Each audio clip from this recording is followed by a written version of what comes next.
106 FM. Let's walk the talk.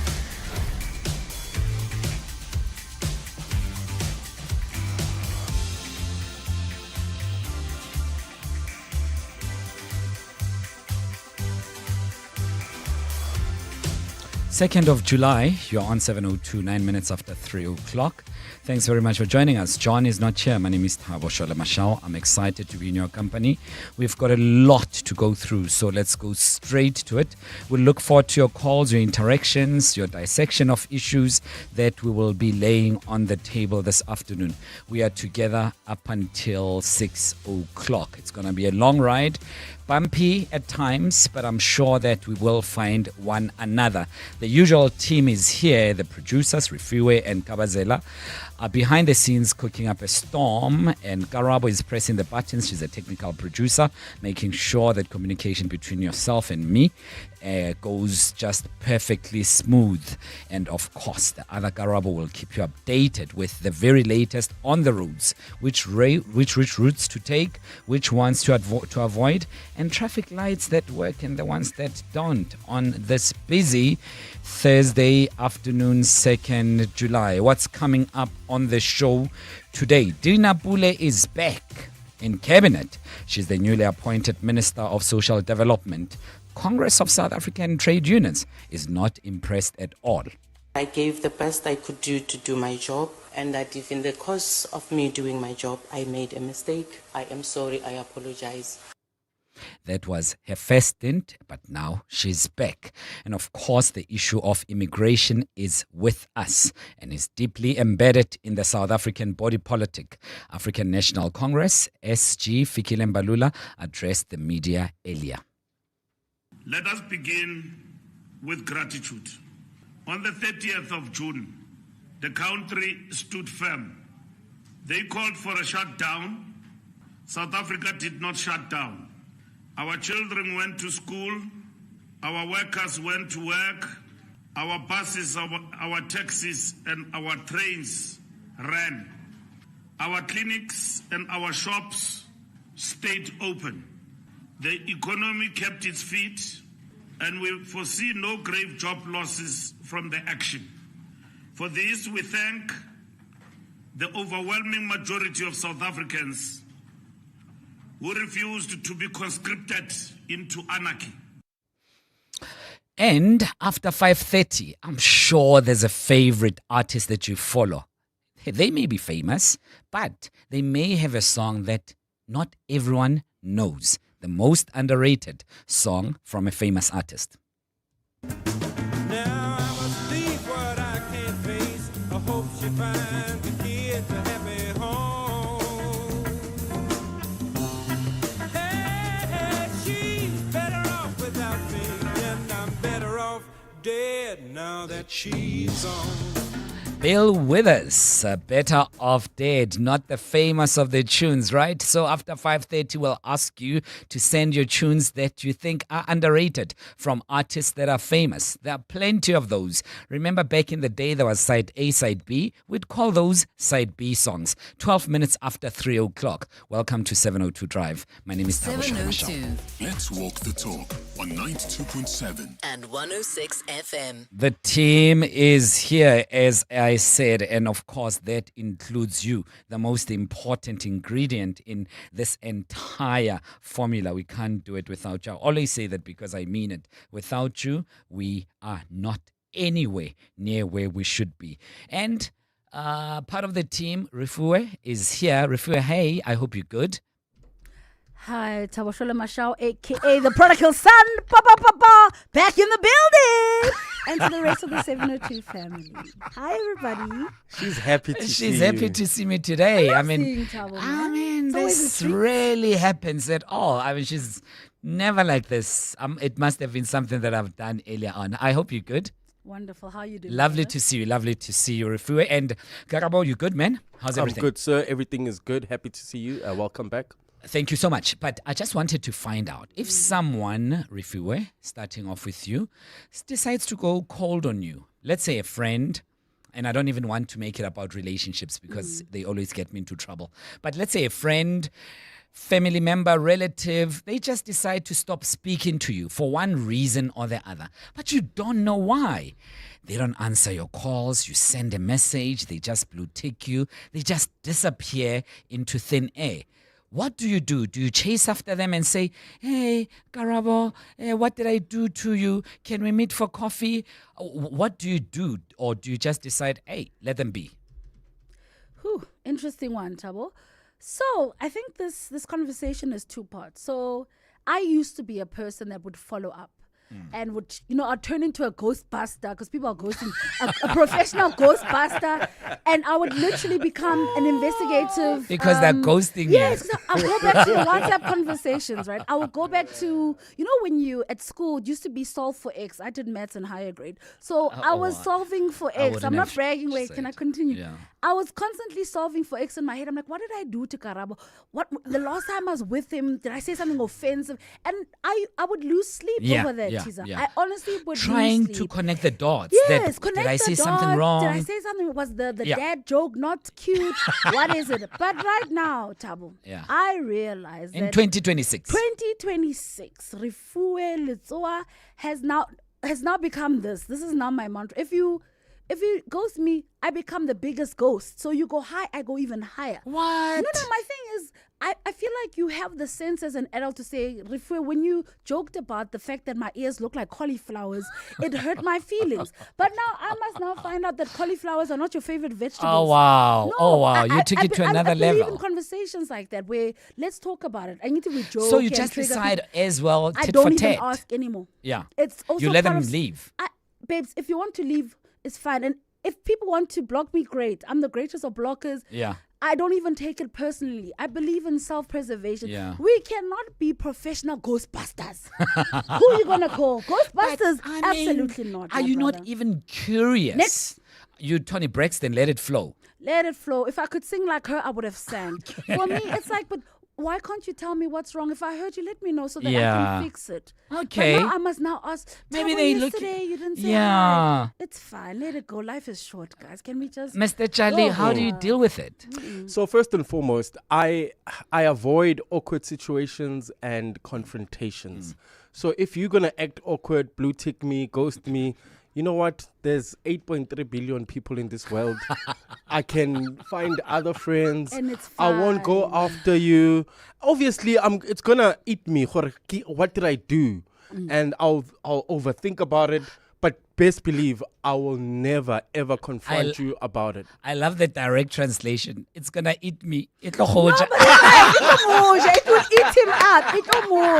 But he's correct. Yeah, It does eat you up inside. But I'll get over it eventually. And You see, Garab, apologies to interrupt you. It's not necessarily about the 8.3 billion people. It's not about the quantity. It's about the quality of the friendship. No, 100%. You know, it's not, there isn't another Tabo out there. There isn't another Charlie out there. If I have something special with you, somehow I'm going to feel a vacuum in my soul because I no longer get along with you or you just disappeared. So it's not about quantity, it's about quality.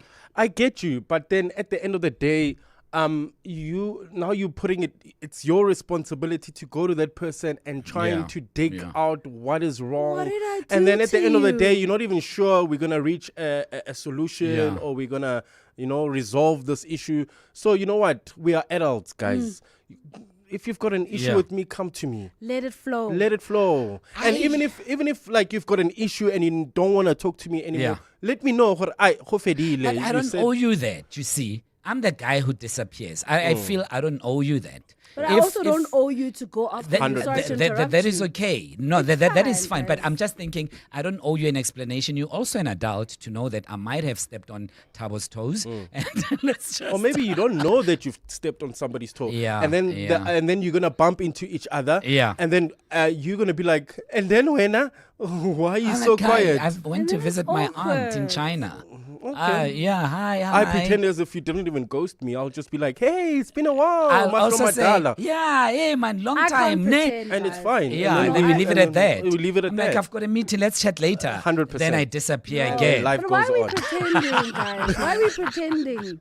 It's the easier way out, Who's the guys. biggest fool? I guys, no. Please share with us 072 702 1702. What do you do when someone ghosts you? They don't return your text messages. They don't return your calls. They don't speak to you anymore. Do you chase after them to find out what was the real reason they decided to disappear? Is there a reason? Or do you then say, okay, they left, and so they'll also miss me in action? It's just like when I ghost people, I dread them coming to me and saying, What what happened, exactly? Karabo? Yeah, And then I have to exactly. explain myself. Don't you just get it, dude? Leave. I'm avoiding you. Go. Just leave me alone. But same here. So let us know, or you could call us on 011-883-0702, or just send a voice note to 072 702 1702. EWN Traffic. This EWN traffic is brought to you by Outsurance. SMS out to 45142. Now you could save on car insurance if you don't ask them for $500. Karabo Charlie, Yep. what is happening on our roads? Well, at this stage, if you're leaving Midrand heading towards Ekurhuleni, Germiston, you can expect heavy delays. There's an accident scene in Alexandra on the N3 southbound near Marlborough Drive, already causing about a 20-minute delay all the way from Marlborough Drive. So rather use the M1 via Santon as an alternative. Sunning Hill also expect delays approaching the intersection of Rivonia Road and Witkoppen Road. This is due to ongoing roadworks. Eldorado Park, we still have those roadworks causing huge delays. N12 westbound between the Golden Highway and Klipspruit Valley Road, and in Rudaport traveling towards Leratong Kagiso area, expect some delays on Randfontein Road approaching the R558 at Cox Street. If you come across any other traffic issues, kindly WhatsApp us on 072 702 1702. There's more EWN on air, online, and on the EWN app.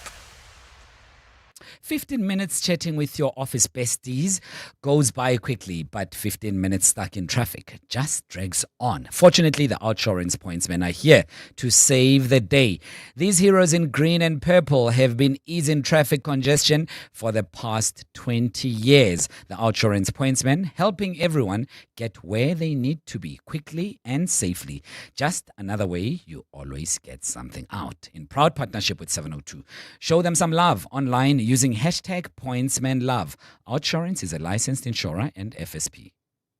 Aubrey Masango, Weekday evenings. 8 to midnight. I believe that there is a deal on the table for Ket Matala. To what extent do we become privy to what information he has given to the state? Hangwani Mohamed. He hasn't been arrested. His stuff was confiscated. He was never even indicted. So on what basis do you take his stuff? Surely, if we're going to take your stuff on the basis of the fact that you've stolen something or you've done something criminal, then there must be a person that is connected to that gets arrested, right? No, Hangwani Mohamed is a free man. Aubrey Masango. 8 to midnight on 702. 702. Expect a vibrant program, Mozart, Ramu and Brahms alongside Afro Jazz and Amapiano as the Cascade Soweto String Ensemble lights up the Linda with the Mpela sisters and their cousins, the Buiganyo brothers, as soloists. This concert showcases some of South Africa's most versatile young musicians. Support Cascade life-changing mission and enjoy an afternoon of passion, talent, and heart. The concert takes place at the Linda Auditorium on Sunday, 19 July at 3 p.m. Book now at Quicket. When you can see what others don't, you can do what others can't. Nedbank is more than just a bank. We're a growth partner because we understand that real success happens when you're looking ahead, spotting opportunities others miss, and planning for tomorrow, today. Think bigger. Think Nedbank Commercial Banking. See money differently. Nedbank. We're licensed FSP and registered credit provider. T's and C's apply. For over 120 years, Shell has been woven into the vibrant fabric of Mzansi, fueling your engines and your dreams, powering your journeys and your potential. We believe progress is measured in the opportunities we create, the smiles we inspire, and the lives we continue to touch. We are more than just energy. For the everyday difference in people's lives, you can always count on Shell. As we gear up for the 702 Josie My Josie Walk the Talk, hosted by the City of Joburg on Sunday, 26 July, we're inviting you to help us make a difference this winter. 702 Weekend Breakfast with Gugs Mhlungu, together with MES Homeless Shelter, is running a clothing drive, and we'd love you to be part of it. If you have pre-loved clothing, warm jackets, jerseys, blankets, toiletries, or any perishable food items, please donate them. Drop your items off at our 702 studios at 15 Fredman Drive, Senton. Together, we can bring warmth and dignity to those who need it most. Every single item makes a difference. MES is a registered, not-for-profit company that has been changing the hearts of the inner cities of Johannesburg, Cape Town, Gqeberha, and Kempton Park since 1986. 702, let's walk the talk. For more about 702, Go to primemediaplus.com. African National Congress Secretary General addressed the media earlier on, and at the center of that address was the issue of migration matters that have been riddling South Africa for quite some time now, and of course the March on March and that famous date on the calendar now, June 30th. Thabiso Goba is EWN reporter. He'll update us on that story. Good afternoon, Thabiso. Welcome. I hope you're good. Good afternoon, Saba. I am. Thank you. What was at the center of this message? As I played a clip earlier on, Thabiso, the bits of that mentioned that everything was hunky-dory. So those who had planned to shut down were not successful. Was that the gist of the message? Yes, definitely, Thabo. And part of also today's briefing is the ANC reflecting on its record, especially ANC government administrations, reflecting on the record when it comes to dealing with this issue. We know that this issue, Thabo, has now just recently come into the spotlight, but it's something that has been bubbling water for quite some time now about the large number of illegal, undocumented immigration into South Africa. And part of that issue, there has been questions around what previous administrations have done to that problem. And we know that the ANC, since the turn of democracy in 1994, the ANC has been in government, and now just more recently, it still is in government, but under a GNU. But since 1994, the ANC has been in government. What Fikile Mbalula has said, which I found a bit interesting, he was saying that the ANC has done a lot of work in trying to, deal with this issue of illegal immigration. But then he's also blamed NGOs for trying to stifle the work of government. He's saying that the NGOs have taken successive governments to courts and won in courts, and obviously stifled those efforts in trying to get some of those people who are undocumented in the country back to their home countries. But at the same time, Sipo, he's saying that, still needs to be a respect for the law and how this process must be done, which I found a bit interesting because at one hand, he's saying that the NGOs are using the law to stifle it. And then at the other hand, he's saying that, we can't, the only way we deal with this matter is through the law. So I found that a bit interesting in terms of trying to have his cake and eat it. You can't advocate, you can't say that the law is stopping you, and then on the other hand say that, the matter should be dealt with the law. But at the heart of it, the ANC defending itself and saying that over the past couple of administrations, it has done a lot of work in trying to manage illegal immigration into the country. We'll have to leave it at that. Thabiso Goba is with EWN. 27 minutes after 3. Let's walk the talk. 702. Former National Director of Public Prosecutions, Advocate Mxolisi Nxasana, appeared before the TRC Cases Inquiry, which is chaired by retired Constitutional Court Justice Sisi Khampepe.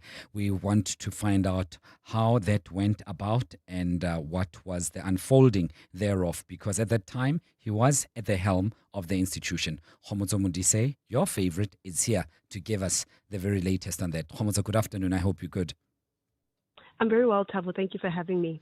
Khomotso, the gist of this is very important because Mxolisi Nxasana at that time was heading this huge entity that is so critical to the matter of TRCs. What was the summation of his presentation? Well, that's very true, Thabo. Of course, Nxolisi Nqasana is one of the relatively many NPA bosses that we had post, democracy or the dawn of democracy. And his testimony is very important because he's one of the NPA bosses that had the opportunity to start acting on these TRC cases but didn't. And the commission wanted to get to the bottom of why exactly he did not start working on these TRC cases. And his testimony today really was that he did not know about them. Nqasana had been at the helm of the NPA for about 20 months after Nomgcobo Jiba, who was the acting head. And his reason today that he gave was that he hadn't been given a proper handover report from Jiba, and as a result, he did not know, about these TRC cases. But what I found to be even more interesting, Thabo, is the fact that he claims, or he says, that he didn't even know that there were TRC cases to speak of. And that's interesting because at the end of the TRC Commission, when the final report was handed over to former President Thabo Mbeki in 2003, the NPA was tasked with investigating these cases.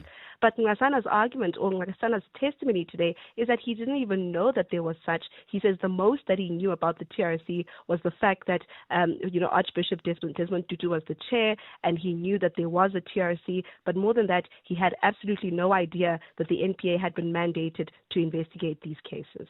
And then he says that when he got there, many things had already happened, and he hides behind the fact that some people were even opposed to his appointment and questioning his qualifications.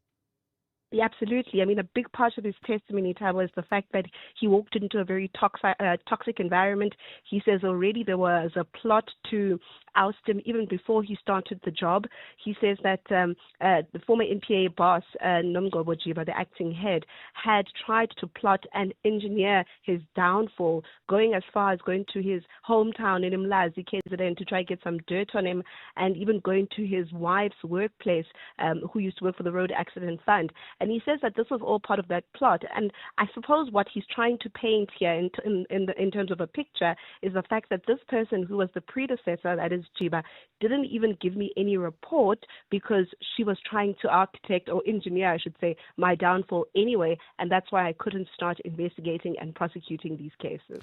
Khomotso Modise, EWN, much appreciated. 29 minutes to 4.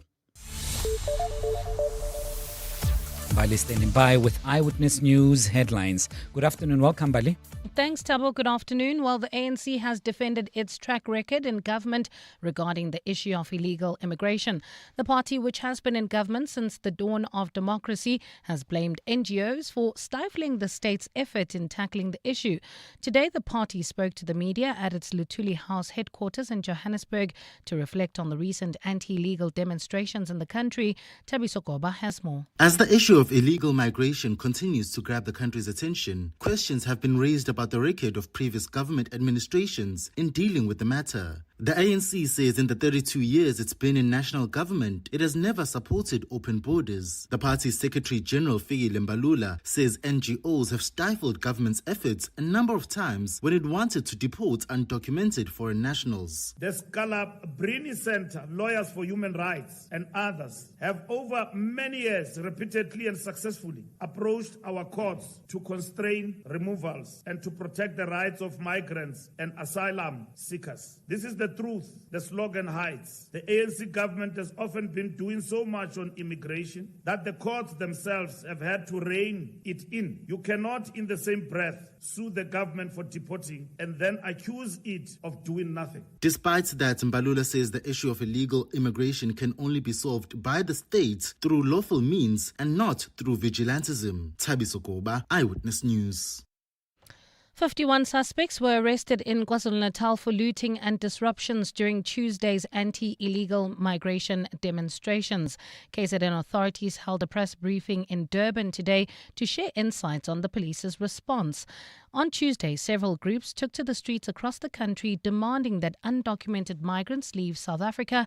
Ntantla Mabaso reports. Police say the suspects took advantage of the planned march to cause chaos and loot stores in parts of the province. Premier Thamsanqa Ntuli has hailed police for their swift response and condemned those who hijacked the demonstration. There were individuals who sought to exploit the moment to hijack the peaceful character of these marches for criminal and destructive ends. We condemn this unreservedly.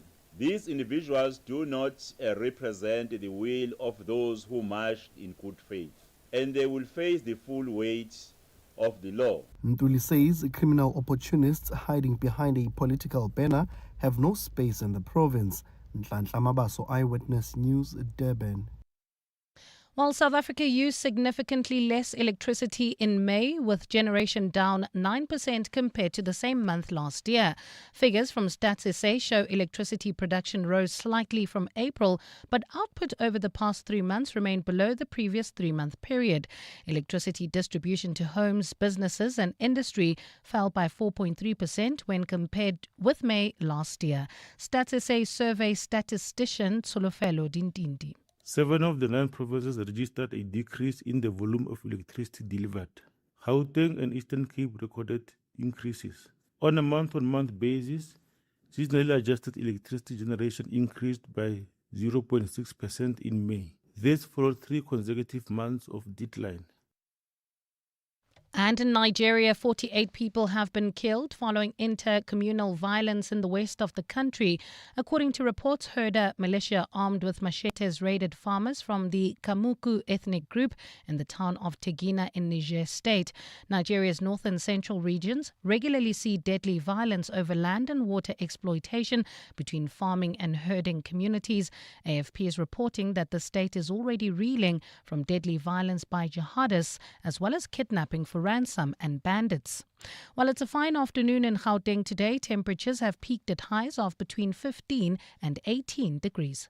Pasonia heading towards Soweto. That accident scene involving a truck on the N12 westbound after Komoro off-ramp is causing more than an hour delay all the way from the R59 Reading interchange. Alexandra heading towards Germiston, also accident scene N3 South near Modderfontein Road, causing some delays from the Butlu interchange, Sunning Hill.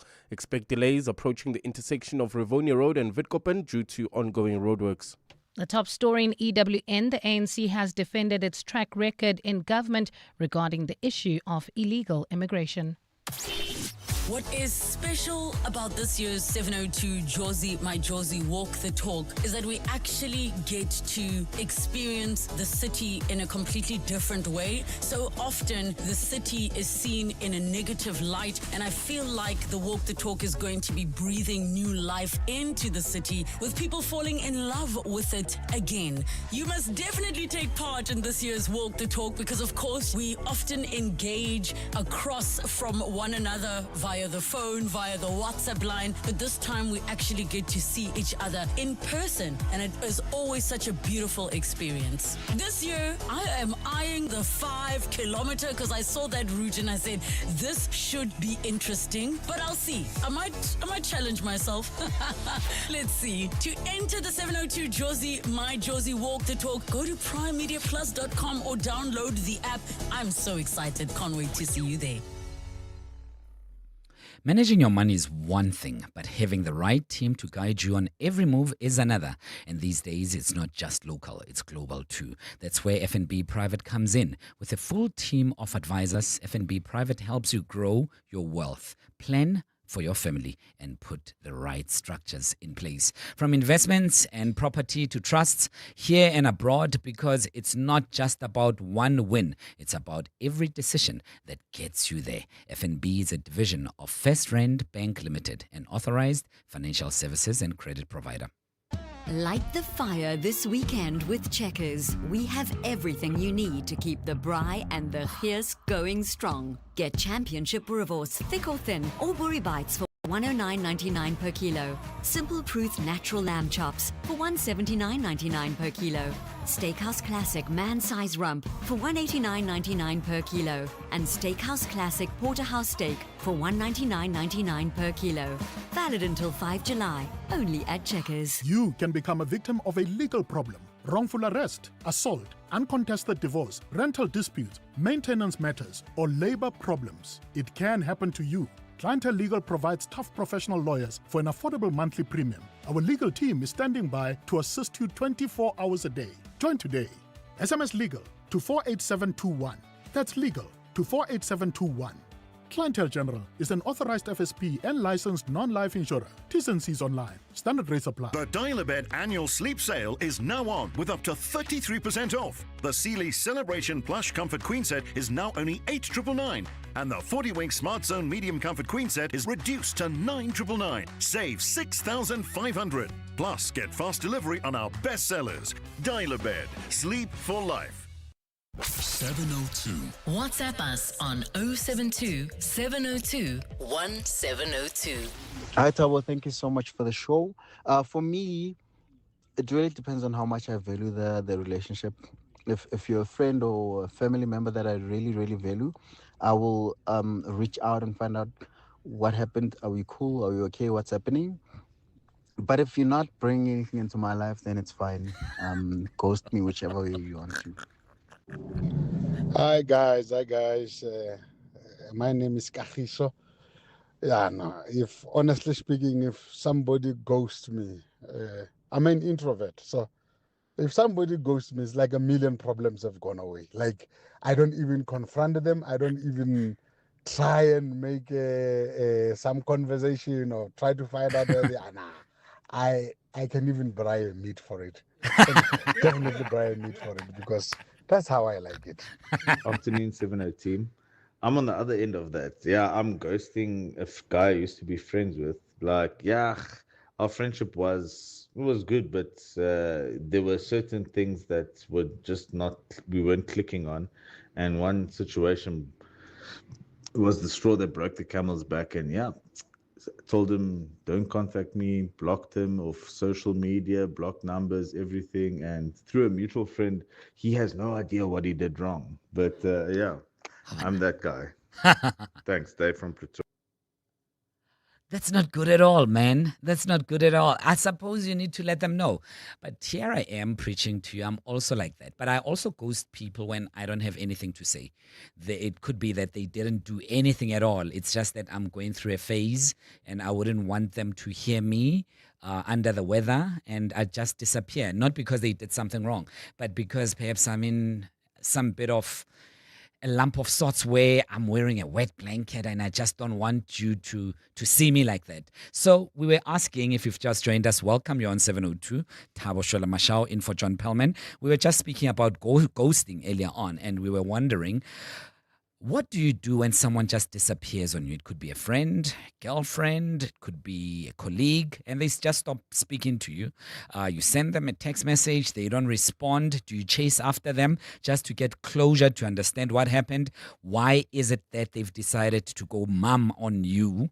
Or do you leave it and you're like, if he comes back, he'll come back. Whatever. I'm not going to nurse his moods. Whatever happens. Or do you really want to know? What did I do wrong? Let us know on 072 702 1702. EWN Sport. Time for sports on 702, 19 minutes to 4. A very good afternoon to you. I'm Kieran Thompson. We get off the mark at the Women's T20 World Cup, where the Proteas women take on hosts England for a spot in Sunday's final against Australia. Here's what Captain Laura Wolfhard had to say in the lead-up to this evening's encounter. We've been able to beat England twice in knockout phases in World Cups, so it's not like it's super foreign territory for us. We can sort of beat anyone on the day when we play some very good cricket. So just trying to think back to those tournaments, what we did well in those semi-finals, what sort of mindset we were in. But I think this is a team that really is able to rise to the big occasions. Hopefully everyone's at their best. The action is set to get underway from the Oval at 7:30. From one women's national team to another, Swys de Bruin named his Springbok women's side to tackle the USA at Ellis Park on Saturday afternoon. Babalwa Lache was named as the captain for the 2026 season and will start in the front row for the 41st time in her career. That clash kicks off at 1:30 in the afternoon and will serve as a curtain raiser for the Springboks' Nations Championship opener against England.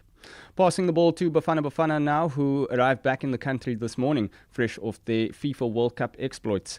The squad and coach Hugo Bross received a hero's welcome at OR Tambo International, and the Bafana coach had this to say about African teams at the tournament. The future is bright for Africa on World Cup, because in the former World Cup it was a second role they played. They were there, but that was it. But now everyone is taking into account that if you're playing against an African team, which team it is, it will never be so easy anymore than before. Looking at last night's results now, England left it late but pulled off a comeback win over the Democratic Republic of Congo in a 2-1 win thanks to captain Harry Kane. Belgium broke Senegalese hearts with a 3-2 win in Seattle, while the USA scored a 2-0 win over Bosnia and Herzegovina. Kieran Thompson, Eyewitness News Sport. EWN Traffic. Mr. Charlie will give us the very latest and tell us what's happening on our roads. Karabo Charlie, what's the latest? Well, in Bosonia, that's if you're leaving Alberton heading towards Soweto. We still have that accident scene on the N12 westbound. This is after the Komoro crossing off-ramp. You can expect more than an hour delay all the way from the R59 Reading interchange, so try and avoid that route at all costs. Leondale also heading towards Heidelberg.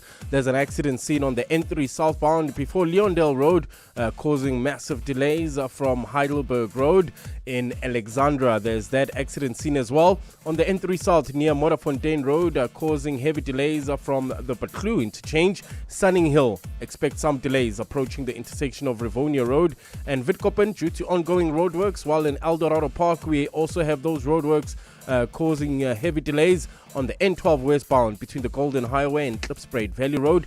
Roodepoort heading into Kagiso, Leratong area, expect some delays on Randfontein Road approaching the R558 at Cox Street. For the latest traffic updates, you can also follow us on X at EWN Traffic. There's more EWN on air, online, and on the EWN app.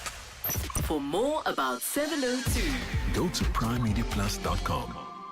Welcome back. If you've just joined us, it's not John, it's Thabo. We're together till 6 and keep those voice notes coming through on 072 702 1702. Relationships are very important and they can be tricky at times, be it with an old schoolmate or your colleague at work or your cousin, brother or sister or someone else just out there that you know one way or the other. It could be that you don't agree on something and you just decide, I'm not going to speak to this person. They try to get hold of you. They call, they send text messages, they send WhatsApp, they reach you on email, but you are just quiet. You're just quiet. Dollar response. You say nothing to them at all. What do you do when someone does that to you? Do you take offense? Do you somehow introspect? Do you think, like Refuwe said earlier on, that you go back and you think, I could have said something wrong to them. I could have somehow offended them. Or was this joke too racist? And you are just questioning yourself, yet they're too quiet. Do you chase after them or do you think, whatever, let it be. Let it flow, like Tony Braxton. Let it flow. Keep it going. When and if they want to speak to me, they'll come back and I'll just keep it going. Or are you one of those petty people who want closure? You just want one more response from them. Just one more response from them. What do you do? 072 702 1702. Charlie, what do you do? The only time where I would ask for maybe an explanation of what I did, if it's maybe an ex or a girlfriend who just all of a sudden doesn't want to talk to me, that one I can't let go. I'll be like, what did I do wrong? So that I know when I shell out another girl or have another girlfriend, I don't do the same mistake. At least I thought you had a partner already, or is there something? Hypothetically speaking, dude. You say I put you into trouble, but you walk into it. You literally walk into these things. Then you're gonna blame me during the break. Tabo, what have you done? Khanya is calling us from Centurion. Khanya, hey man, welcome. Hi, Tabo. How are you? Good, and you, Khanya? You good? Good. I'm good. Mm-hmm. So you know what my problem is? Usually when someone does something to me, I'll have delayed anger. I'll only get angry later on. And so I have had a few friends that have ghosted maybe a few months after the incident because I'm upset about something they've done like a few months back. And then I don't usually explain why I'm ghosting them. But in my head, I'm like, okay, they know what they did. Yeah. And I never speak to them again. Delayed reaction. Yeah, exactly. Oh, so at that time, it could be that you haven't processed it as yet. And yes, and they know it's something big. It's usually something huge. Yeah. I don't ghost people for small things, but it's usually something big. Oh. But then at that time, you wouldn't tell them. You wouldn't tell them on the spot. I wouldn't tell them, and I wouldn't be upset about it. Yeah. But later, I come to a realization, like, okay, actually, this person really did me wrong, and then I'll just ghost them. But don't you owe them at least one liner via WhatsApp that says, you know what you did last summer? I don't. You don't owe them that at least. No, I don't. They know what they did, and I wouldn't do what they did to me, to them. I see. Khanya, thanks very much for that. Really appreciate it. 11 minutes to 4 o'clock. I think, Karabo, just one or two voice notes on 072 702 1702. 702. WhatsApp us on 072 702 1702. Good day, 702 land. Good day, Tabo. This is a very interesting topic. My name is Tracy from Pretoria. I'm actually sitting with one issue like that. I mean, my friend did something and said something to me that I did not like. And I told him, you know what, I don't like this thing you did. My guy just decided to ghost me. I even tried to reach out. He will read my message, he will not respond. You know what? For me, I will blank you. The world is so huge. Like the other guy said, 8-point-something billion people. The stress is too much. Yeah. Why must I be chasing after you? Are you a puppy? We must also grow up and learn to speak out. If you don't like it, say something. If I don't like something and I tell you, listen, don't ghost. Who do you think you are? Hey Tabo and team, I hope you're good. It's Nasipo here in Centurion. Look, I think ghosting people, for me, I find it a bit immature. Don't ghost me. Tell me what I did wrong. The same way, I won't necessarily ghost a person unless whatever you did to me was that drastic. But I feel like we're adult enough to say, look, 1, 2, 3, I didn't like. I feel like you did me wrong. And then we move on and life carries on. But to ghost, if they ghost me, I don't ask. Trust me, as much as I feel people should tell you, I'm not gonna now sit and insinuate and try and figure out why you ghosted me. Life goes on, I leave you, and that door is closed. So yeah. 072 702 1702, and those voice notes were about what we raised a little bit earlier. What happens when someone ghosts you? Do you chase after them? Or do you just say goodbye? You're on 702. Clement Maniatella. Weekday mornings, 9 to 12. 9 to 12. Some of our former colleagues, when they found out you're coming on the show, they were like, oh my goodness, finally we can give her flowers. Aww. Do you sometimes pause and think, I've really done well with grooming some of the journalists that are today some of the best broadcast journalists this country has ever produced? Does it ever occur to you that, I've done good here? Well, I must tell you, I look on with such enormous pride at what everybody has achieved. And I am so in awe of all of you, actually, who've been through my hands. I don't credit myself, I credit you. You'll say to me, come, I must give you your flowers on air. And I think, oh, goodness, I did good there. The veteran broadcaster, a newsroom leader, Katie Katapodis. Clements Maniatella. 9 to 12 on 702.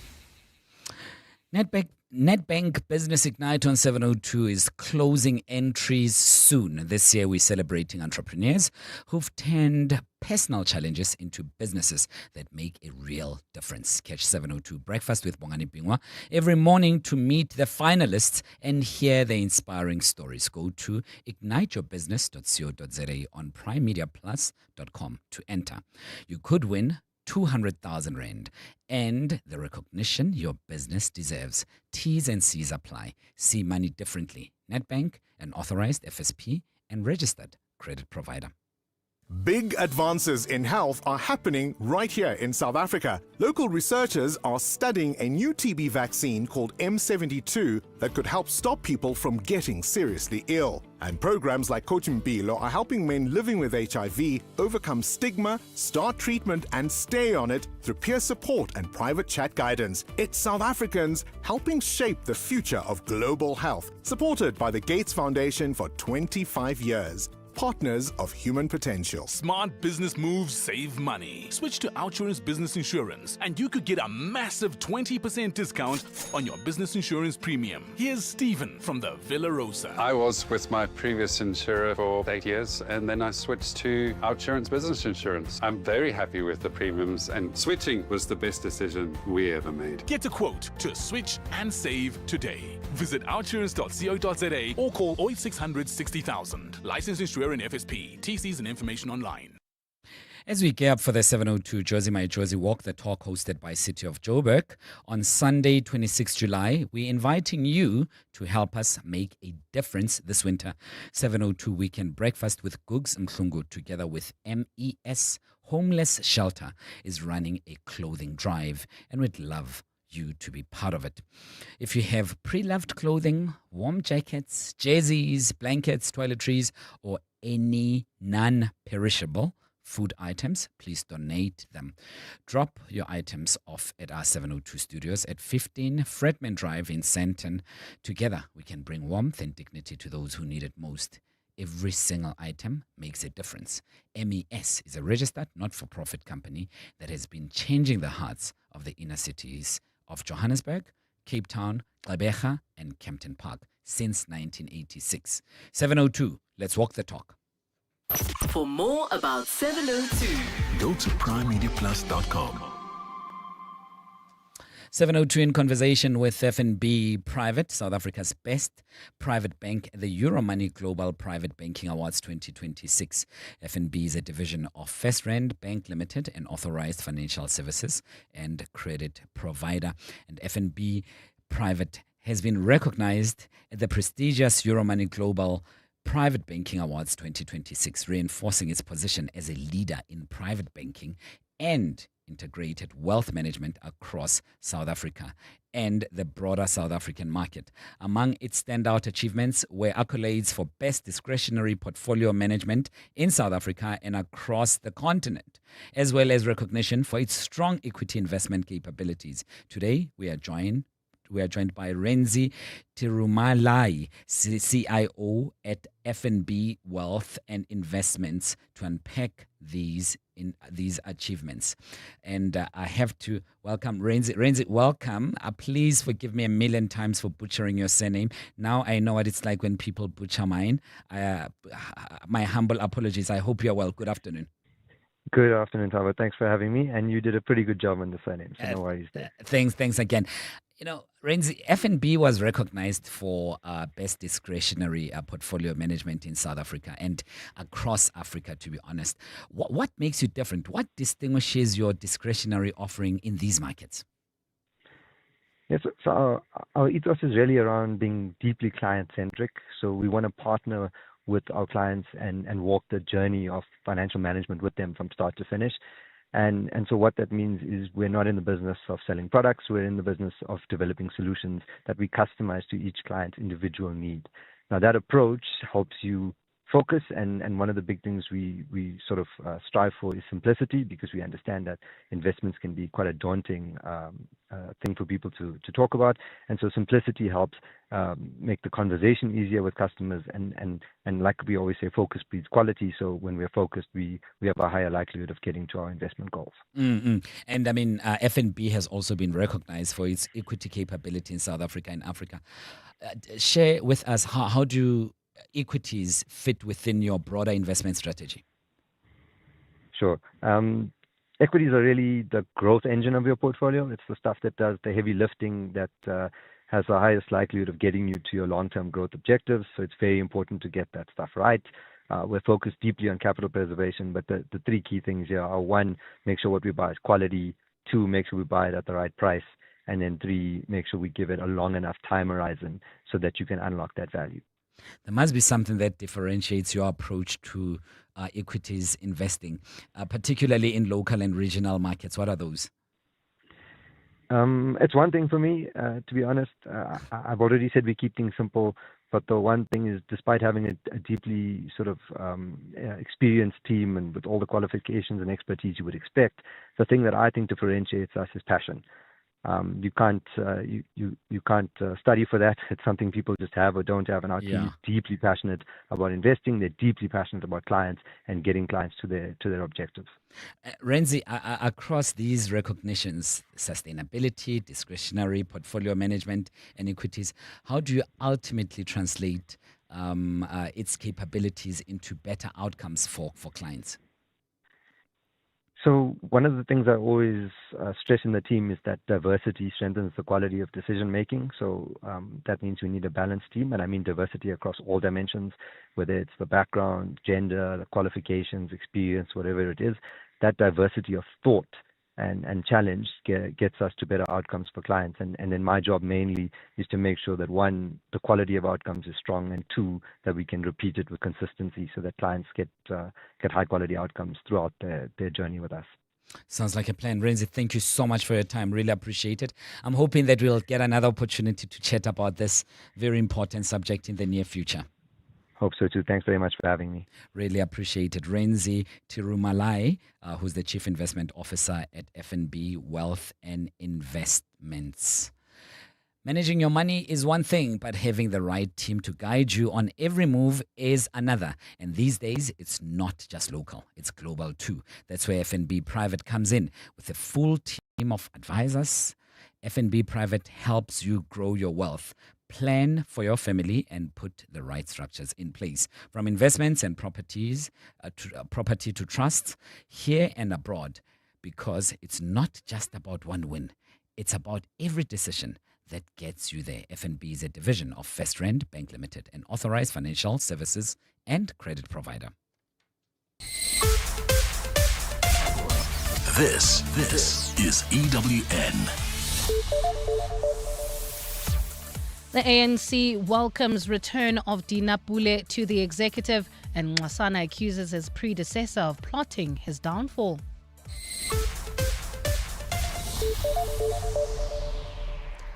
Good afternoon, I'm Bali Dlamini. The ANC has backed the appointment of Dina Pule as the new Social Development Minister, saying she has learned from her past mistakes. In 2013, Pule was fired by then-President Jacob Zuma after substantiated allegations that she used her role as Communications Minister to benefit her boyfriend. At a media briefing in Johannesburg today, the ANC says Pule has been punished enough. Tabi Sokoba reports. For the past couple of years, the ANC has made a big deal about renewing the party. This renewal, according to it, meant a zero tolerance for corrupt members and electing ethical people to represent it in public office. ANC Secretary General Fikile Mbalula says the party's renewal agenda also encompasses redemption and second chances. A person who has answered for a mistake, served the sanction, and rebuilt trust through the free choice of her peers and the electorate is not to be condemned in perpetuity. The ANC stands fully behind the person of Comrade Dina Pule, behind her ability, and behind the President's prerogative to constitute his executive. Mbalula says Dina Pule will bring the requisite experience and talent to the Social Development Office. Tabi Sokoba, Eyewitness News. Former NPA head Mxolisi Nxasana has accused his predecessor Nomgcobo Jiba of plotting his downfall and failing to give him a handover. Nxasana is testifying at the TRC cases inquiry today, where he has told the commission that he operated in a hostile environment. The inquiry is investigating the NPA's failure to prosecute apartheid-era crimes. Khomotso Modise has more. One of the reasons that former NPA boss Mxolisi Nxasana gave for not prioritizing TRC cases during his 20-month tenure is that he was not given a handover report by his predecessor, Advocate Nomgcobo Jiba.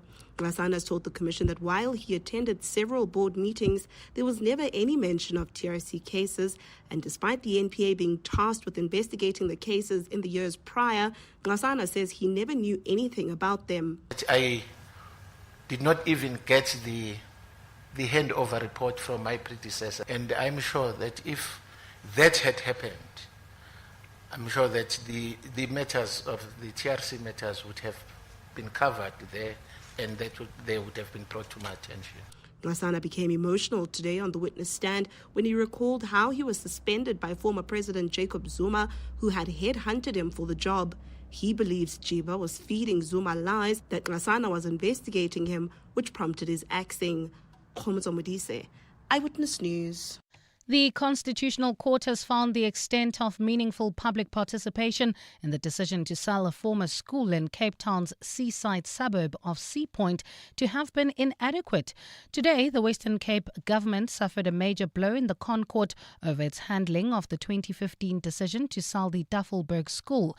The Constitutional Court has gone as far as to order the provincial government to amend its public participation regulations. Lindsay Dentlinger reports. Although the sale of the Duffelberg School was cancelled in 2020, the Constitutional Court says the matter still has a bearing on spatial redress and public participation in matters of local government.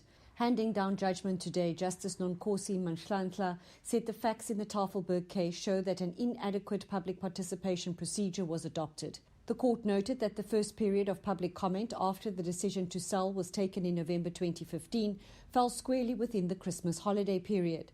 The notice also did not identify the buyer, nor the purchase price of 135 million rand. In this matter, the province conducted what amounted to a ticking box exercise with minimal indication that it was genuinely receptive to the public's input. The provincial government has now been given 12 months to amend the regulations linked to the 1998 Western Cape Land Regulation Act to allow for public participation before a sale agreement is reached. Lindsay Dentlinger, Eyewitness News. South Africa is preparing to launch its first ever poultry vaccination campaign to prevent future bird flu outbreaks. The Department of Agriculture has approved a permit for Astral Foods to begin inoculating birds against the highly pathogenic avian influenza at one of its broiler breeder farms. Annelita Fandese reports. The department says this is a key step to protect food security and thousands of jobs in the poultry sector. In the initial phase, 200,000 broiler breeders will be vaccinated. That's about 5% of Astral's breeding stock, valued at approximately 35 million rand. The drive aims to strengthen flock immunity and avoid a repeat of the 2023 outbreak, which led to millions of birds being culled and higher egg and chicken prices. The vaccine targets the H5 strain and is already in use in several countries. The move comes weeks after South Africa suspended imports of live poultry and eggs from Brazil following an H5N1 outbreak there in May. Annelita Fandese, Eyewitness News. And in the UK, Prime Minister Keir Starmer has formally apologised for the forced adoption of an estimated 185,000 babies between 1949 and 1976.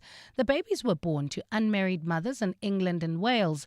Speaking in Parliament, Starmer described the scandal as a stain in the UK's history. The scandal saw the mothers coerced into giving up their children, with social, institutional and family pressures used to persuade them that adoption was their only option.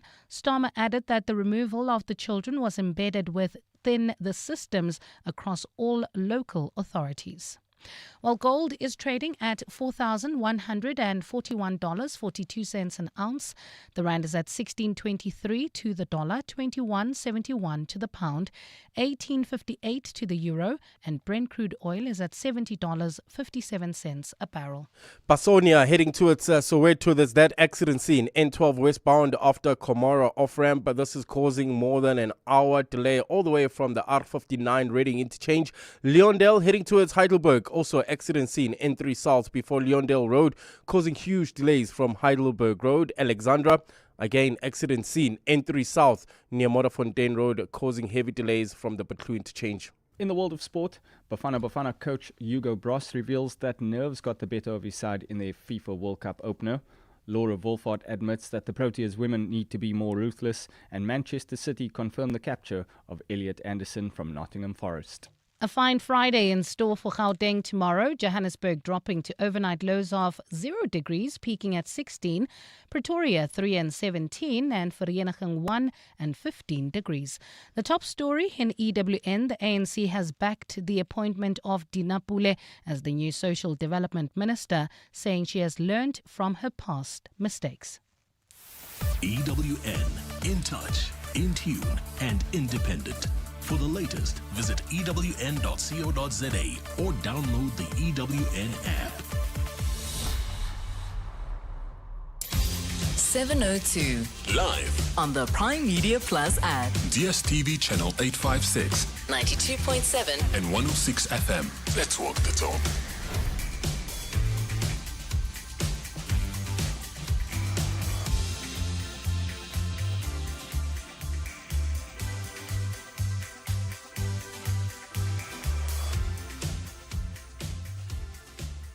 Eight minutes after 4 o'clock. Welcome back. You're on 702. My name is Thabo Sholemashao.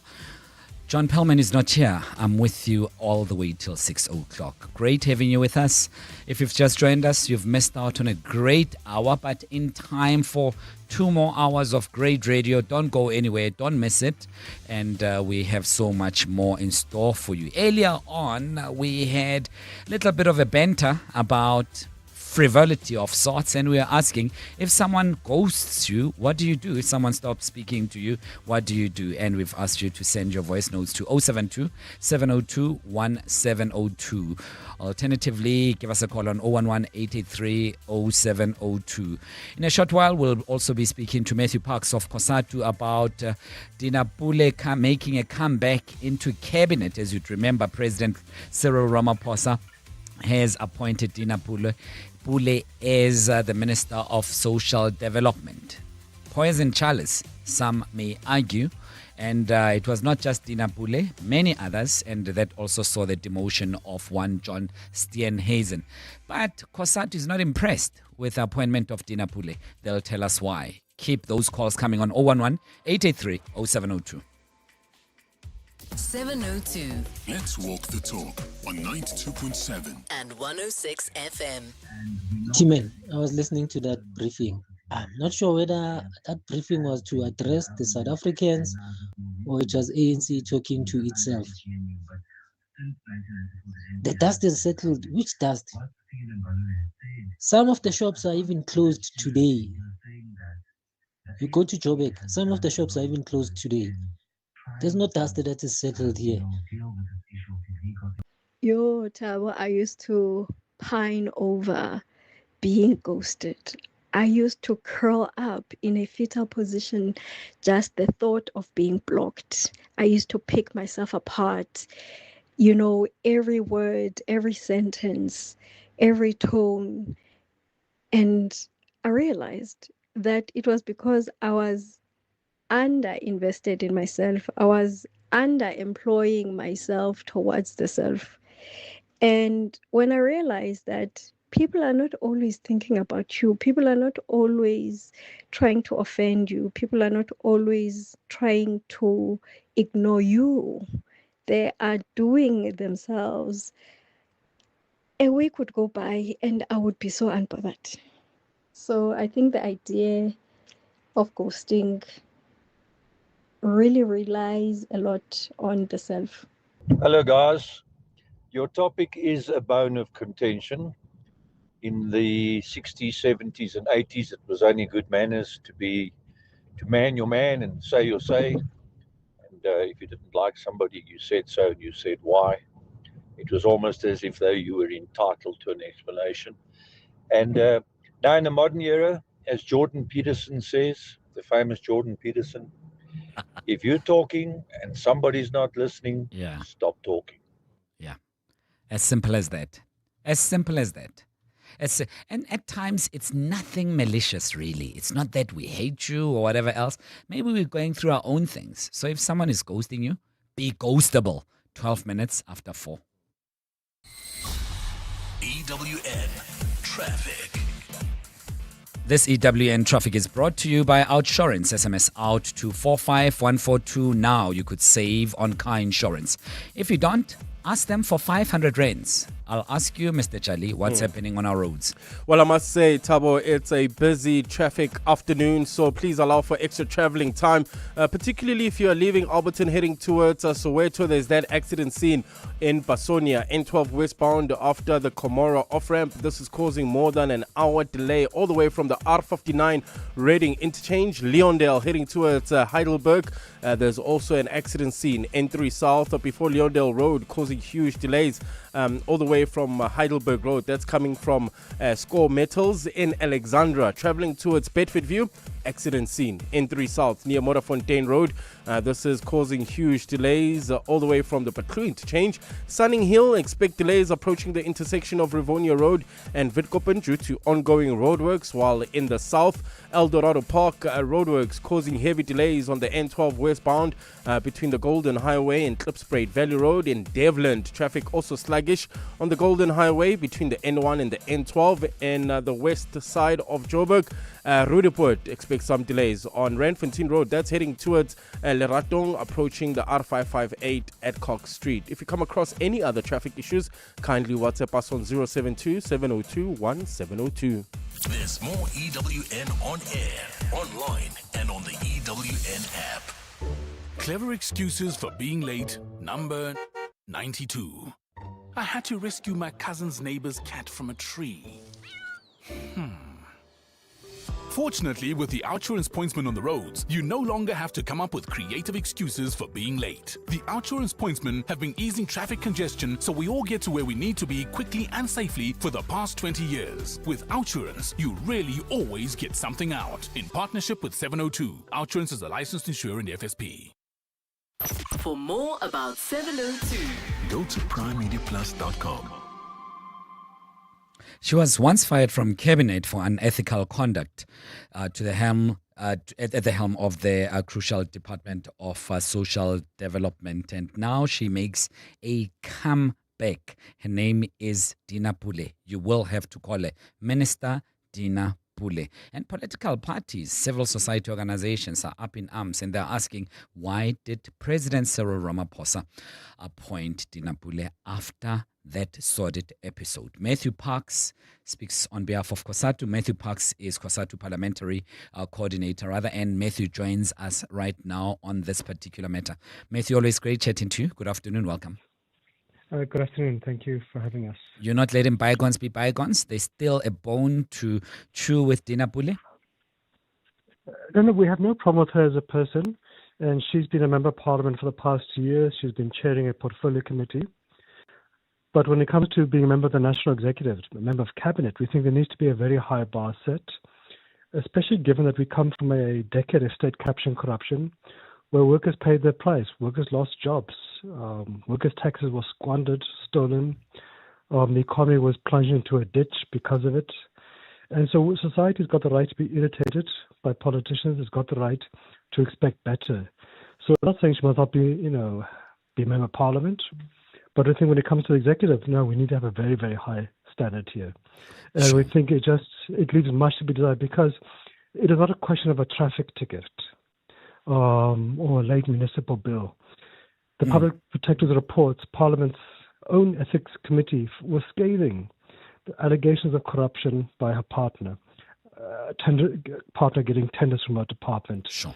Public Protector found that she had repeatedly and knowingly misled and lied to Parliament. She was reprimanded in the House itself by the former Speaker, etc. Yeah. So I think for us is that, yes, be a member of Parliament, but can we not find somebody better to be in the executive? Speaking of the former Speaker, Max Sisulu, reprimanding her, just a quick reminder of what he had said at that particular moment. By allowing your position to be used to improperly benefit your permanent companion shows indifference to our Constitution, which is unacceptable. Some people may ask, what would be an appropriate cool-off time if there's such a thing, or how much time needs to expire before then one could be considered for this? Of course, it's not about her personally. Perhaps she's incidental in the story because there could be other individuals in the same transgressions, Matthew. So look, there's nothing in law which says what is a cool-off period in that regard, except unless you had a criminal conviction, then there is a specific time frame. But I think here we must look at whose interest matters the most. Is it society or is it the individual? And we think because the state is funded by society's taxes, and we all pay taxes, it should be in the interest of society. We're still very fresh. We're still escaping from the decade of state capture and corruption. We still see every Sunday newspaper headlines of who stole what, whose hand is in which cookie jar. And we're still battling with a state which is struggling with scarce public resources, an economy which is barely growing. So we think we should be erring on the side of society. She can be a member of parliament, it's fine, whatever. Can make her an ambassador somewhere, whatever. But we think when it comes to the members of the executive, that's a very, very niche, small group.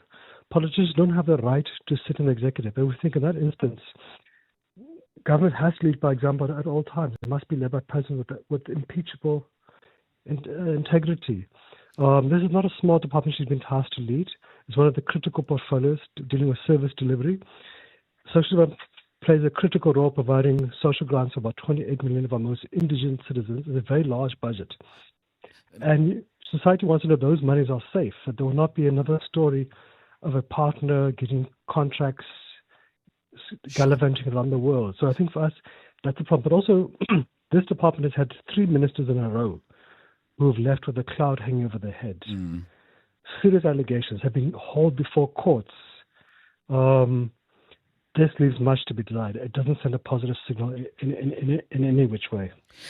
Matthew, you are part of a tripartite alliance, and one often hears, at least from some figures in the ANC, that a consultation is done, especially when the president is going to appoint cabinet members, among other big national announcements and more. Were you not consulted in this one? And if you were, did you raise your reservations? So we were not consulted on this one, which is unusual. Normally the tradition has been, including especially with the current president, Cyril Ramaphosa, has always been to consult alliance partners beforehand. We're assuming that this was an omission because government was naturally overstretched, distracted by Tuesday's activities, the March on March event, etc. But, if we had been consulted, we would have raised this issue. We were not consulted. And this is a matter of public interest and public discourse, so we'll raise it publicly. We have raised our concerns with our comrades in government, and there's been a message of regret, so to speak, from them that this was a mistake. But either way, if we had a private discussion, we would have raised the issues. Because workers have got a stake in this thing. We want to see a government which is led by people of integrity and credibility, and also government needs to rebuild the trust of society. If you look at the very reason why you had this march on Tuesday is because society no longer has faith in the state, irrespective of political parties. And there's a vacuum. And if you want the state to occupy that space and to provide leadership to society, then it starts with building credibility and trust. And these kind of headlines, the very fact we're having to have this discussion, instead of discussing issues of social delivery, how we're going to grow the economy and create jobs, the fact we're having to discuss old scandals, it doesn't help, and it depresses society. And to be fair to government, there has been progress in the past few years. We've seen progress in rebuilding South African Revenue Service, Eskom, Transit, all of which have been crippled by state capture and corruption. This now undermines all of that good work, and it sets us back. It sends a message to society that politicians just don't get it. They're tone deaf, and they're just incorrigible. And so that's a really depressing message. 21 minutes after 4 o'clock, my guest is Matthew Parks, Cosatu Parliamentary Coordinator. He's joining us on the event of the appointment of Dina Pule, who is now the Minister of Social Development, as appointed recently by President Cyril Ramaphosa. Not just Cosatu, but other parties and social actors are concerned about this. You'd remember that in the past, Dina Pule was previously fired from cabinet for unethical conduct.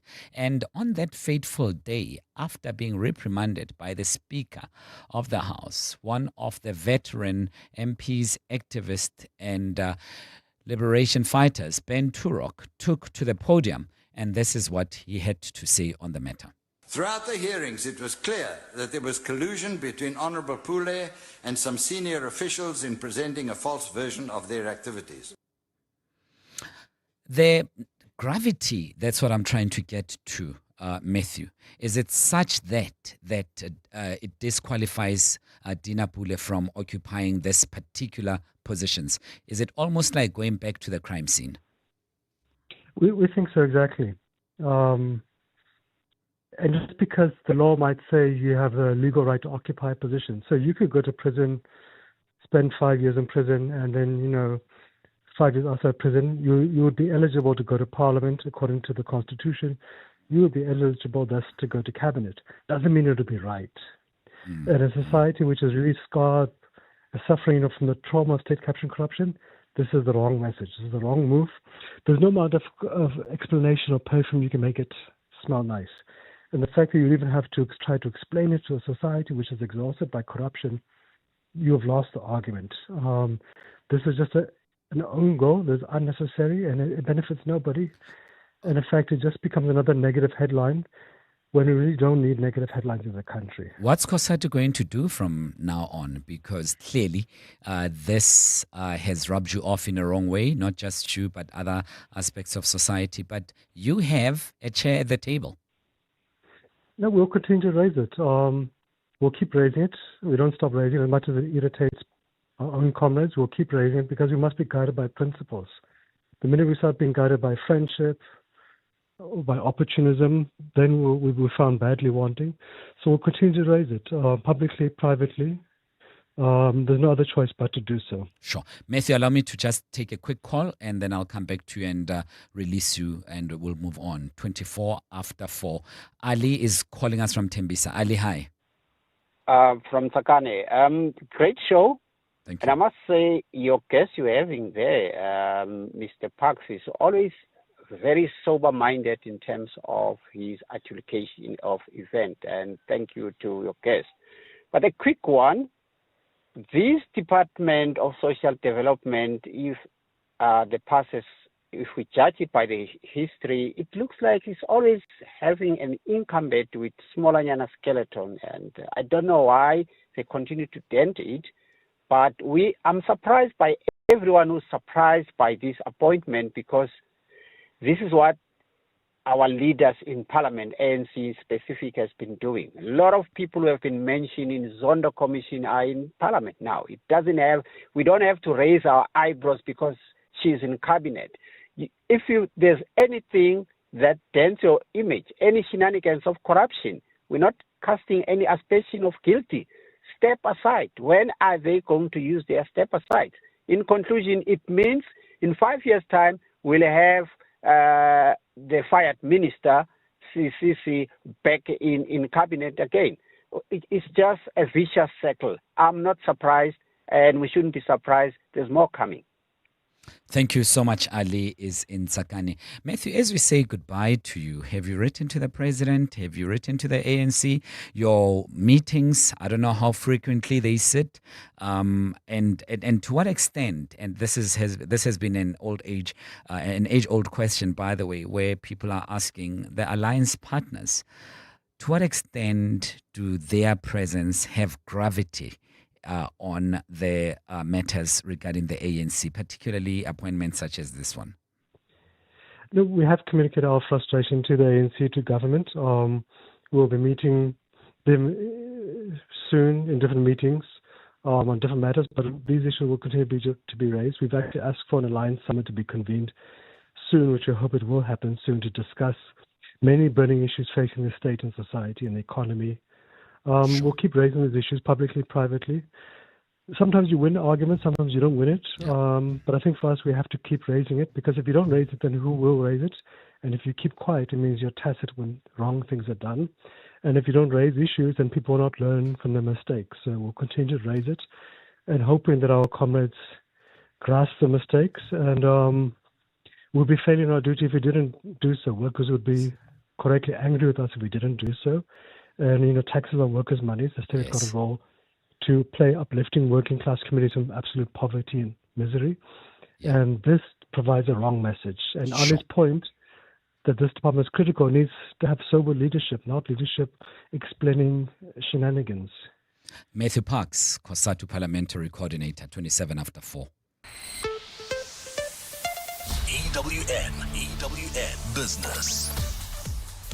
He will help us navigate the maze of the world of business, You've got a compass. commerce, and everything else. Stephen Hortis, great to see you, buddy. How are you doing? Yeah, I'm good, Tabo. Good afternoon. Welcome back. Strong day for the JSE. I mean, you do bring those vibes. The JSE all share up 1.15%, 110,873 points. Financials up nearly 2%. Industrials down 0.14%, and resources up 2% on the day. The main story, though, is Optasia. I mean, they were up nearly 14%, the fintech company. They're up 8.5% at the moment. They've announced they expect to report revenue will have grown by, wait for it, between 50 and 60% in the 6 months to the end of June. It expects that to push EBITDA up by between 40 and 50%. So quite a few things. They've been opening in new markets, South Sudan and Gabon. Also been able to resume airtime credit services in Nigeria. That must just be a massive market for them. And that's having a big impact on them. And that's really pushing their share price up. Strong day for some consumer shares too. So Mr. Price is up 5%. The Vashini Group is up 4%. Discovery is up 4.16%. And then the miners, so Harmony, Valterra, Alphamin, all up by around 4% on the day. Naspers and Prosus both down by around 3%. South 32 down 3%. I think this is just because of their strong gains yesterday on the sale of that smelter asset, or the Hillside smelter, to Alcoa. So I think just coming down off the high, if you like. Telkom down nearly 2% and Exaro down 1.48%, while Dischem is down 0.42%. TransAlloy is saying today they've stopped producing at our last functioning manganese smelter. Its furnaces will go properly cold on the end of July. 600 jobs are at risk. 7,000 indirect jobs could be lost. Thabo, I'll ask you what the real problem is, but I think you know because it affects you. It's Eskom and power. The power issue, hey? It's still haunting us. Still haunting us. Eskom, as we heard on the Money Show last night, still has an oversupply of power. So, surely you could work out to do something with it. In the US, jobs numbers out today. They were slightly softer than expected. And what that means is that it kind of reduces the need for any kind of interest rate hike, which boosts markets. The Dow Jones is up 0.83%. The Nasdaq is up 0.73%. The S&P 500 is up 0.69% on the day so far.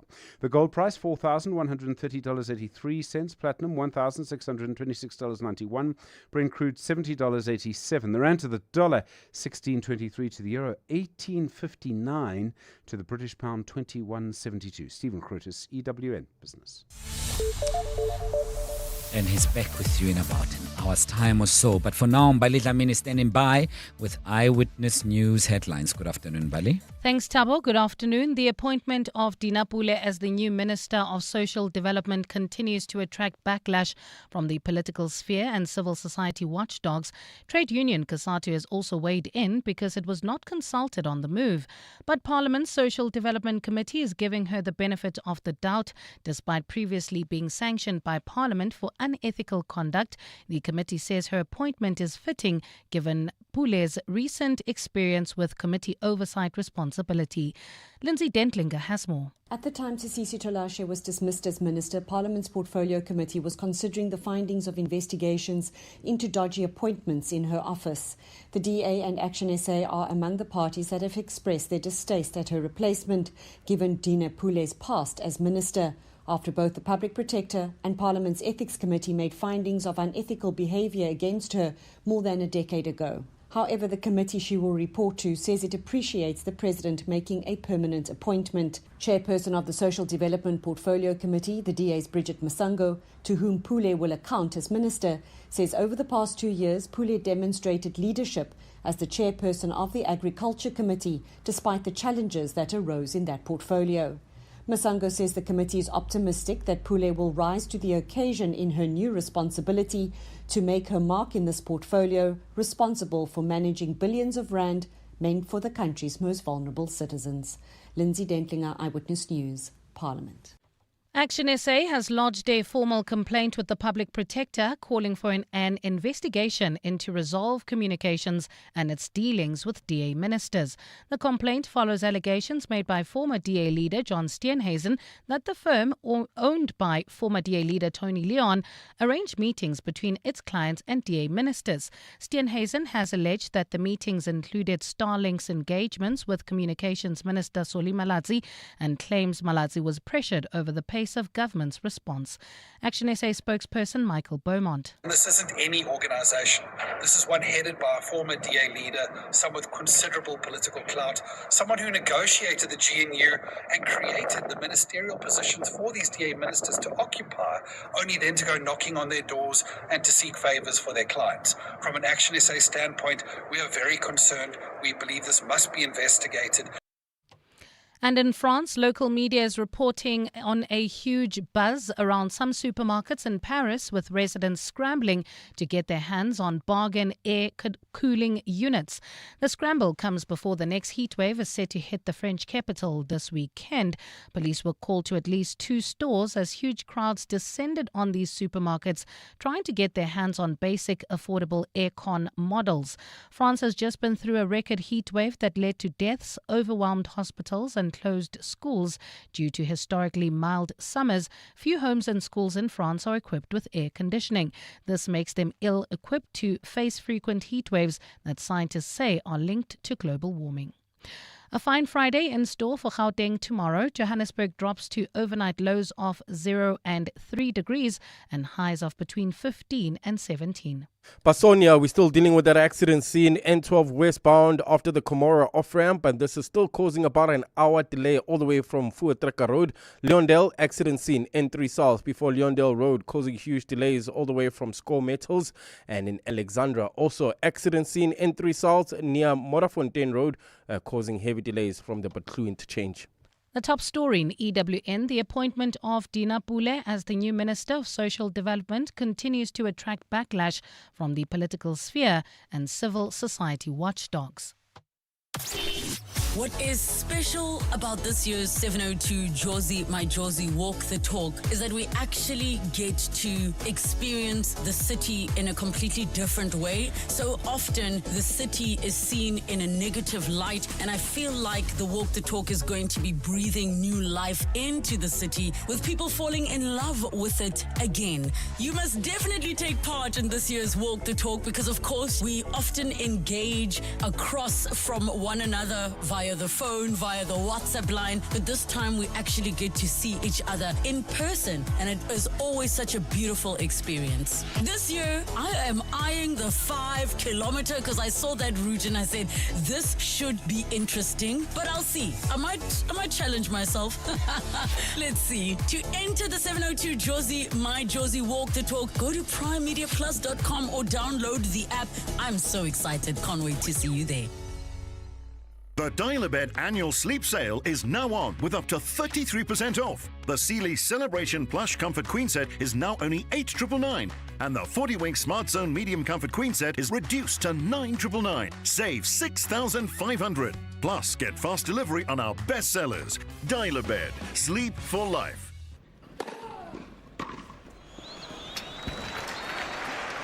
Sure, they aced it.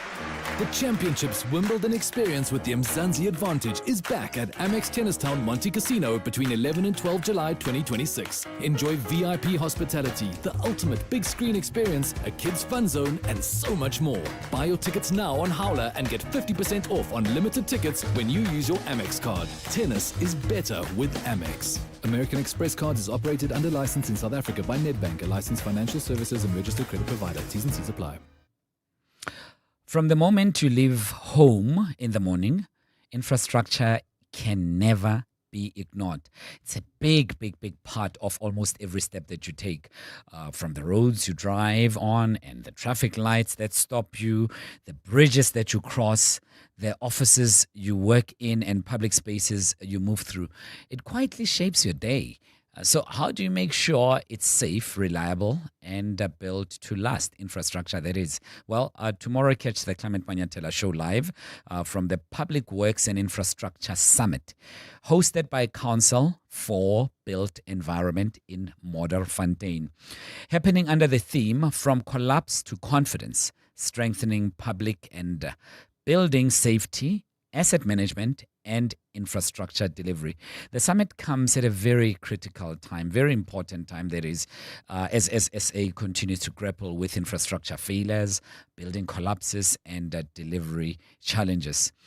It's presented in partnership with Brawl Property Group as a strategic implementation partner. This is all to bring together government and industry leaders to find solutions to some of the most pressing challenges facing the country's infrastructure landscape. Don't miss all the insights and highlights at the Clement Manyatela show live from the Public Works and Infrastructure Summit tomorrow, brought to you by the Department of Public Works and Infrastructure on 702. 702. WhatsApp us on 072 702 1702. Hey, Bertie. Thanks so much. Great show as always. Kudos to your guest, Matthew Parks. I think he's unpacking the concern exceptionally well. A sober-minded coordinator. I mean, like, we well represented as workers. It's a very questionable one. It would seem to me that the social development, the fraternity right now, or the department, it's a playground for most politicians. And unfortunately, this is a huge stand to the ruling party. As and when the seeing renewal, they're doing the opposite. It's a straight no. It's a flat no. We don't need to argue it. As soon as you try to talk about it, I mean, like, it's a lost cause. There's no need to debate it. I mean, like, she should just step aside. Thank you. And I don't know what that would look like, because they've already made a pronouncement, and I mean, they, as you was defending it today, so but then it's not working. And this appointment of this criminal minister just shows what our leaders think of us. They do it for one reason and one reason only. It is to prop themselves up, to strengthen their power base because of old loyalties. They don't care what we think. They don't care if this person is of questionable character. Surely there are better candidates out there.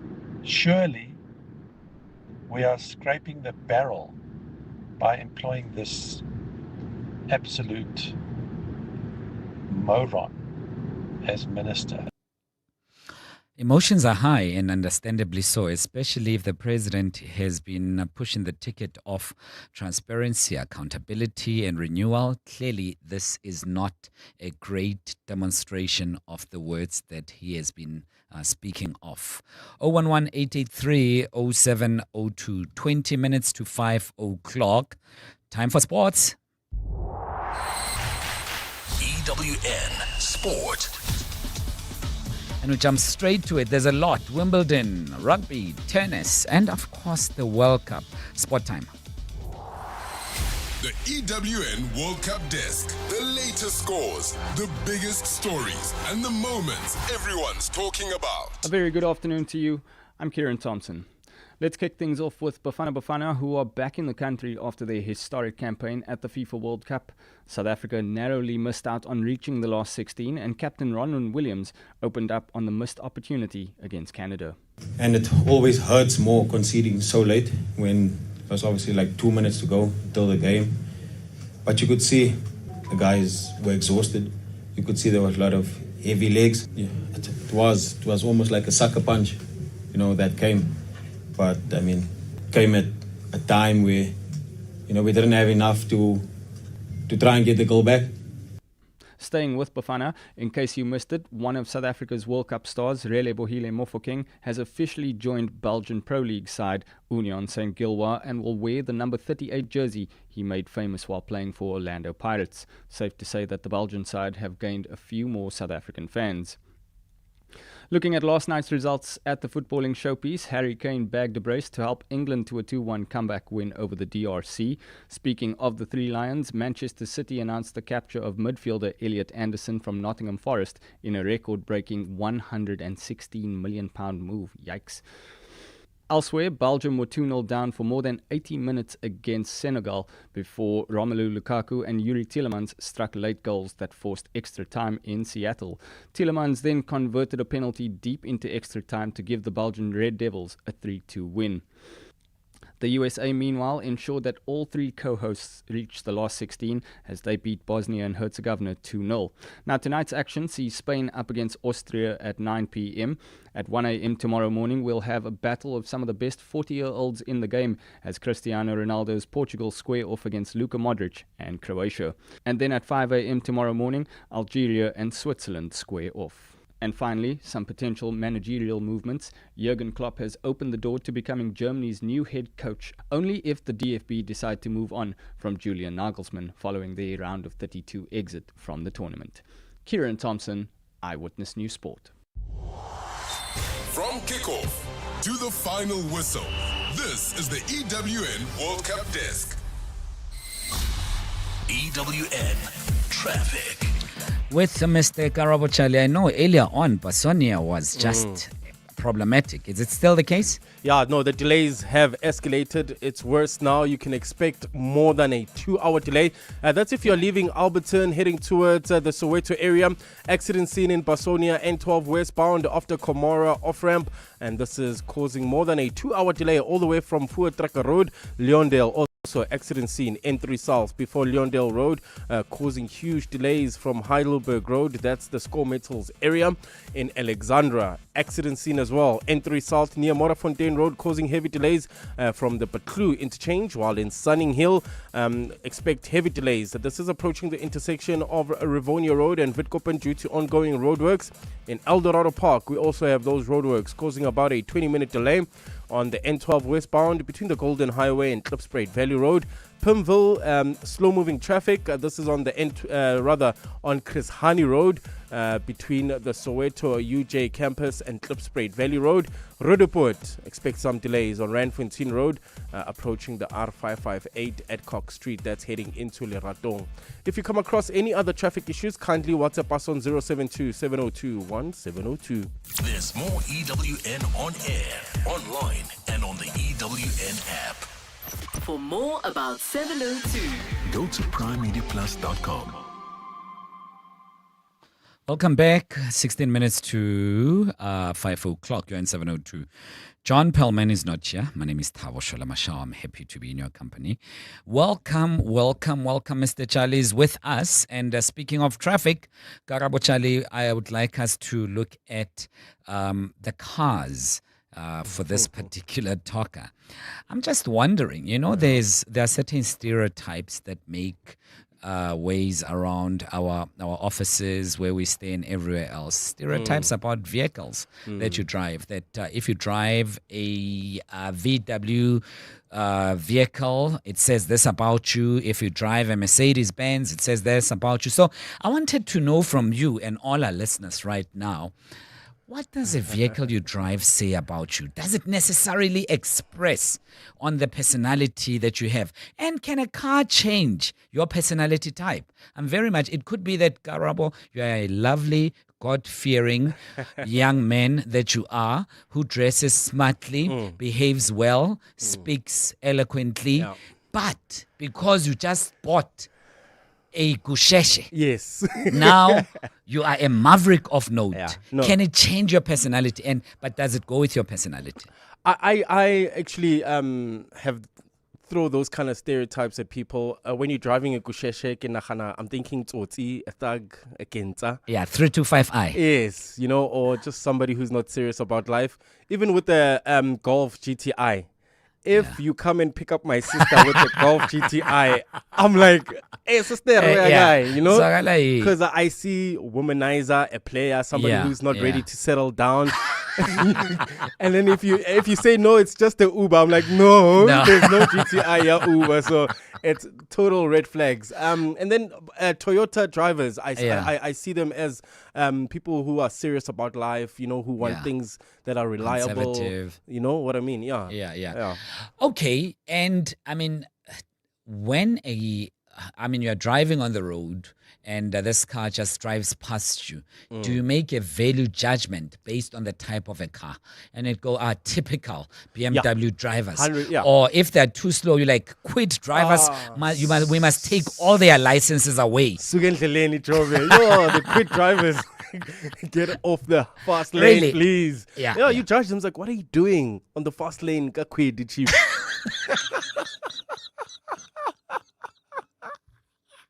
And they love the fast lane. They do, eh? No, much love to quit drivers. You're listening to us and you're driving quit, much love. We're just talking. Please let us know if a vehicle shapes your personality or the other way around. But also, do we make value judgment based on what people drive? And is that even fair? And please let us know on 072 702 1702. Karabo Charlie is saying, listen, quit drivers. slow like tortoise on the road, but they love the fast lane. But VW, what did he call them? The GTI, VW GTIs. No.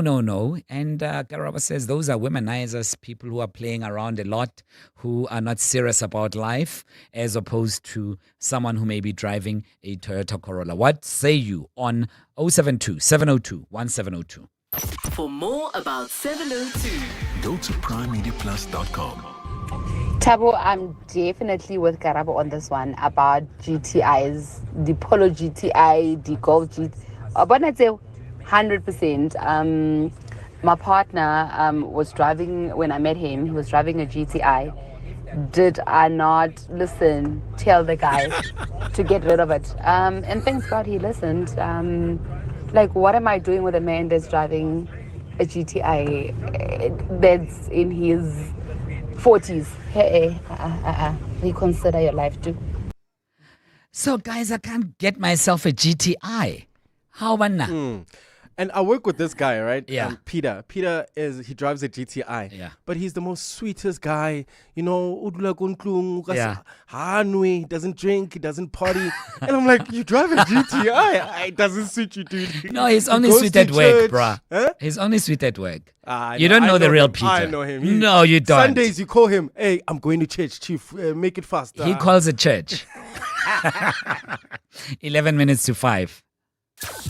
your house, Your home. on 702 Drive 702 Drive. with John Perlman.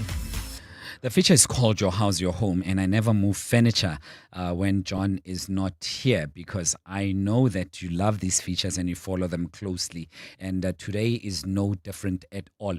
If you're following the news, you'd know that the Johannesburg High Court ordered Mogale City Local Municipality and others to repair failing river infrastructure, threatening the stability of one of Gauteng's very lucrative, best and decorative known residential estates called Featherbrook Estate in the far west.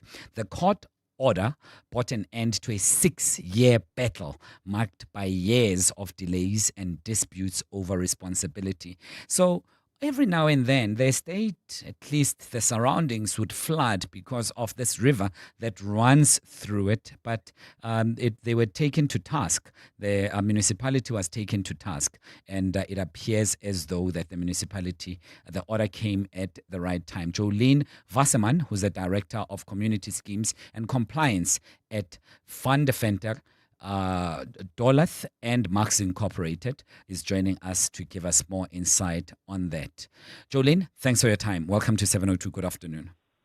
Good afternoon, Tabu, and good afternoon, listeners. Yeah, thanks so much. This is such a victory in South Africa for every single person that either lives in a estate like a homeowners association or a body corporate. In fact, this flooding started at the Featherbrook Estate 16 years ago, Tabu, in 2010.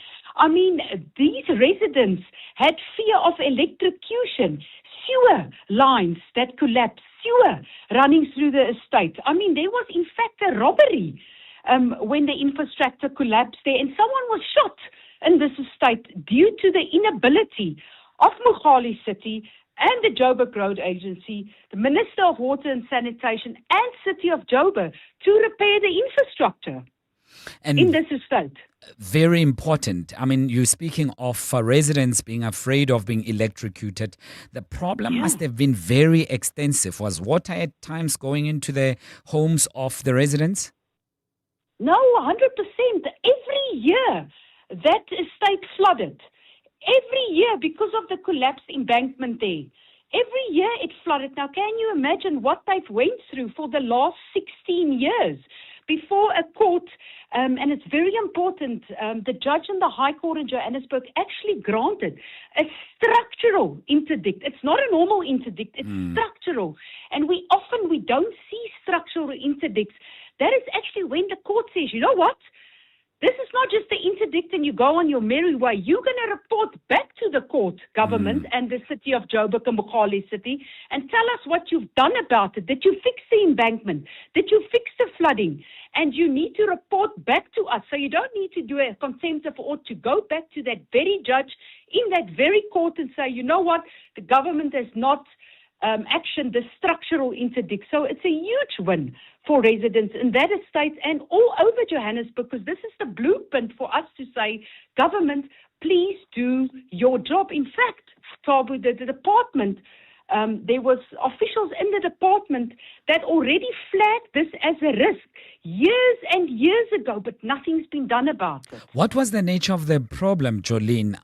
You were speaking of pipes that are going through the estate. I mean, when the estate was put together and was constructed, the engineers, did they not foresee this? And at the time, what was the responsibility? And I know that you have various responsibilities. You have the private developer, obviously, looking after certain issues, but there's bulk infrastructure and other things that the municipality is responsible for. So where was the ball dropped? 100%. This is a very good question, Tabu. So where there's flooding or stormwater, where it crosses municipal boundaries, our law says cooperative government kicks in. And every responsible organ of state, and here we have the City of Johannesburg, Mogale, JRA, as well as the Minister of Water and Sanitation, they must be liable. And remember, in this very interdict, Section 24 of our Constitution was cited. And what does Section 24 of our very Constitution says? The right not to have health risks in your area. So this was it was a health risk. It was a disaster for residents in this specific estate. So this is what happened here. So yes, this was absolutely a failure. The judge said by granting this interdict by the respective organs of state in order to maintain the infrastructure, and if the infrastructure weren't maintained, hence this state had this endless problems of flooding, sewer, a robbery, someone got shot. Yes. It was critical. Sure. I'm sure it was a sigh of relief for the residents, but how long will it take? Was there a time frame expressed by the judgment or the anticipation period for the residents who've been struggling for 16 years, if not more? Yeah, 100%. I mean, to take this actually to this point, the Featherbrook had to go to the Supreme Court of Appeal because there was errors in a previous judgment in the High Court. And in fact, when it went back to the judge now, he made a very specific order, to say either you fix this or you be held liable, all organs of state severally and jointly. And as you know, then they bind all of them. So government can't turn back now, Tabu, and say, you know what, we don't have the money for it now. They have to realign their budgets, but this needs to be fixed because the judge wants to know the progress. That is what he said in his order. So there's no going around this now to say, be passing the buck once again. There's no money. No. Section 24 of the Constitution has been cited. There's a risk.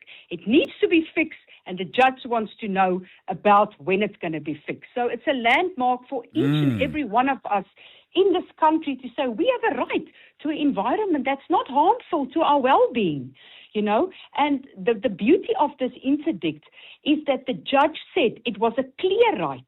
There was a real harm and that there's absolutely no other remedy left. And citing those four parties and say, you know what, go and fix it. And I'm just thinking as we are speaking, Jolene, that there could be some sectional titles and some home associations that are listening, and they are really delighted at this landmark order, as you have said, because they also now are emboldened to take various municipalities to task and perhaps cite this particular case. Absolutely. So you should not accept municipal neglect, and this is the blueprint case for it now. So if your local government refuses to maintain your infrastructure around your body corporate or estate, you can use this specific case and the laws to force them to step up and do their jobs. Jolene, but funding this must have also been a little bit expensive. Was there anything said about the costs? But nonetheless, I'm more interested in funding it. Did the residents have to dig deeper into their pockets on their monthly costs at the estate? Yeah, so Tabu, this is it's still unfortunate because, as you know, the minute we go into courts and we do high courts and there's litigation and high court applications, it can cost hundreds of thousands of rand. And in fact, this scheme has spent millions. And where does the money come from? From a community scheme such as an estate or a body corporate? From us, the very owners.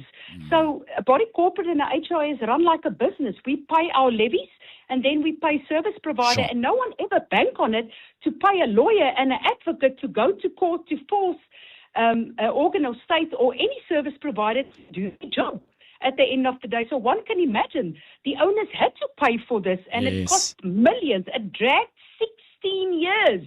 It's in millions, fact, or the problem started then. So you can imagine the cost that that everybody incurred for this. It's absolutely horrific. Even though it's a victory, Yes. there's a lot of money being Yeah, spent. it came at a great cost. Jolene, thanks very much for your time and congratulations on this landmark victory. And we wish you all the best. Jolene Wasserman, Director of Community Schemes and Compliance at Van de Venter, Dolath and Max Incorporated, 2 to 5. Sporting Bet's Millionaires Cup is live, and your shot at up to 10 million rand is on the line. A pass, a tackle, a strike. Moments make the game. This one could make you. Take on a series of thrilling missions and climb your way to millionaire status with every stage of the tournament. Bet now at sportingbet.co.za. Could you be our next millionaire? Sporting Bet. Betting amplified. T's and C's apply. Sporting Bet is licensed by the Western Cape Gambling and Racing Board. No under 18s may gamble. WhatsApp help to 076 675 0710 or contact the SARGF toll-free counseling line on 0800 006 008. Winners know when to stop. Your next transaction could win you a brand new Mazda 2. As proud partners of 702's Walk the Talk, Absa and Mazda are putting Jersey in the driver's seat. Download, register and transact on the Absa banking app between 26 June and 20 July 2026 to qualify. The winners will be announced on race day. Absa is an authorized financial services and registered credit provider. Competition terms and conditions and minimum spend apply. On Sunday, 26 July, the entire city unites for the 702 Josie My Josie Walk the Talk. Walk the talk. And because Joburg is more than just a city, we'll be walking for the people. So join us and help make a difference to homelessness in the city by entering on primemediaplus.com and donating vouchers. Donate a voucher. Which is a cashless way to give, helping people experiencing homelessness access a hot shower, a meal, a bed, or more support. Anybody can join and everybody can donate. 702 Josie My Josie Walk the Talk, hosted by the City of Johannesburg. Enter and donate now on primemediaplus.com. This is EWN. Still no details on Matlala's appearance before the Madlanga Commission, and ANC backs the appointment of Dina Pule as minister.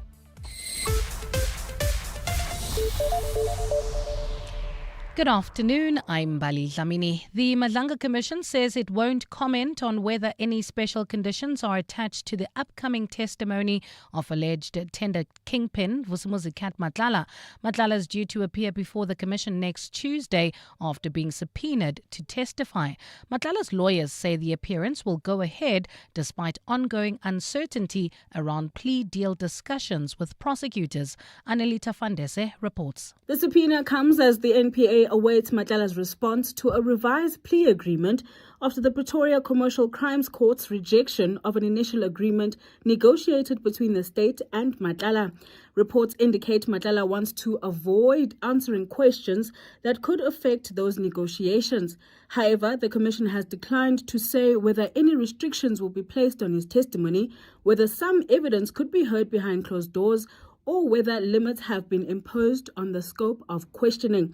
Matlala is regarded as one of the Commission's key witnesses and is expected to face questions relating to allegations of corruption, political interference, and organized crime links. Anelita Fandese, Eyewitness News. The ANC has backed the appointment of Dina Pule as the new Social Development Minister, saying she has learnt from her past mistakes. In 2013, Pule was fired by then President Jacob Zuma after substantiated allegations that she used her role as Communications Minister to benefit her boyfriend. At a media briefing in Johannesburg today, the ANC says Pule has been punished enough. Thabiso Koba reports. For the past couple of years, the ANC has made a big deal about renewing the party. This renewal, according to it, meant a zero tolerance for corrupt members and electing ethical people to represent it in public office. ANC Secretary General Fikile Mbalula says the party's renewal agenda also encompasses redemption and second chances. A person who has answered for a mistake, served the sanction, and rebuilt trust through the free choice of her peers and the electorate is not to be condemned in perpetuity. The ANC stands fully behind the person of Comrade Dina Pule, behind her ability and behind the President's prerogative to constitute his executive. Mbalula says Dina Pule will bring the requisite experience and talent to the Social Development Office. Thabiso Koba, Eyewitness News. Former prosecution's boss Mxolisi Nxasana has pleaded complete ignorance at the TRC cases inquiry, saying he knew nothing about the apartheid-era crimes that had been referred to the NPA. Nxasana testified today at the inquiry, which is investigating why cases referred to the NPA for prosecution were never investigated. The advocate was at the helm of the NPA between October 2013 and May of 2015. Khomotso Modise reports. When the Truth and Reconciliation Commission handed over its final report to then-President Thabo Mbeki in 2003, he referred the cases to the NPA for prosecution. But years went by and the leadership of the NPA changed several times without any of the cases being enrolled. In 2013, Mxolisi Nxasana was headhunted by former President Jacob Zuma for the top post in the NPA, but says he knew nothing about the apartheid-era cases and was never briefed about them. The only thing that I knew about the TRC matters, that there was TRC, not the TRC, that there was TRC Commission of Inquiry, was long ago, that the chairperson was the late Archbishop Tutu. That's all that I knew, but I didn't even follow who were involved and what was happening. Well, the commission has shown Nxasana a letter that was sent to him by the Legal Resource Center inquiring about the cases. Nxasana claims to have never received the letter. Khomotso Modise, Eyewitness News. 2 passengers injured in a bus accident that killed 16 people on the N1 highway near Toes River remain in a critical condition. The bus transporting more than 70 people from Cape Town to the Eastern Cape overturned in the early hours of this morning. No other vehicles were involved in that crash. Transport Department spokesperson Colin Msibi says an investigation into the crash is now underway. Transport Minister Chris, as well as the Deputy Minister Hlengwa, they've directed the RAF to get involved and give the necessary support to the bereaved families as well as those who are injured and who are still in hospital. He says it's still unclear exactly what happened. They've also directed the RTMC to investigate the cause of the accident. The preliminary investigation report is expected in the next 48 hours once the RTMC begins with its own investigation in this regard. And 4 people have been killed following an explosion in central Damascus. According to reports, the blast occurred inside a cafe with 11 people being injured. The cafe is close to the Palace of Justice, which sits close to a railway station in the city's commercial center. The cause of the explosion is still unclear. Well, gold is trading at $4,123.59 an ounce. The rand is at 16.25 to the dollar, 21.72 to the pound, 18.59 to the euro, and Brent crude oil is at $70.57 a barrel.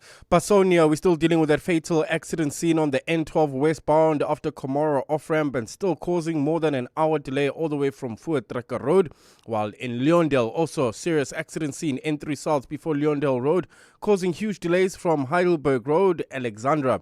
Also accident seen N3 South near Modderfontein Road, and this is causing heavy delays from the Patlu interchange. In the world of sport, no real surprises for the top seeds in this afternoon's Wimbledon action. The Proteas women and England meet in a T20 World Cup semi-final once again. And we hear from the Bafana Bafana camp after they received a hero's welcome at OR Tambo International this morning. A fine Friday in store for Gauteng tomorrow. Johannesburg drops to overnight lows of 0 degrees, peaking at 16. Pretoria 3 and 17, and Vereeniging 1 and 15 degrees.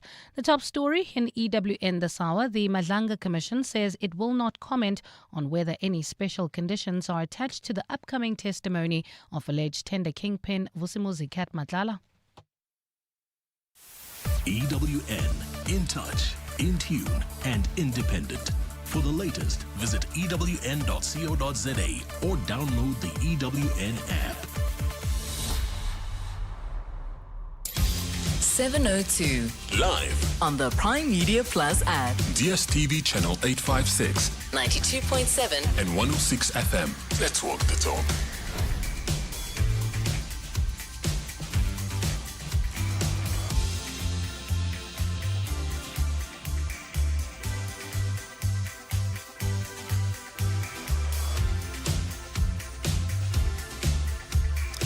Eight minutes after 5 o'clock. No, it's not John Perlman. My name is Thabo Sholomashao. John is not here.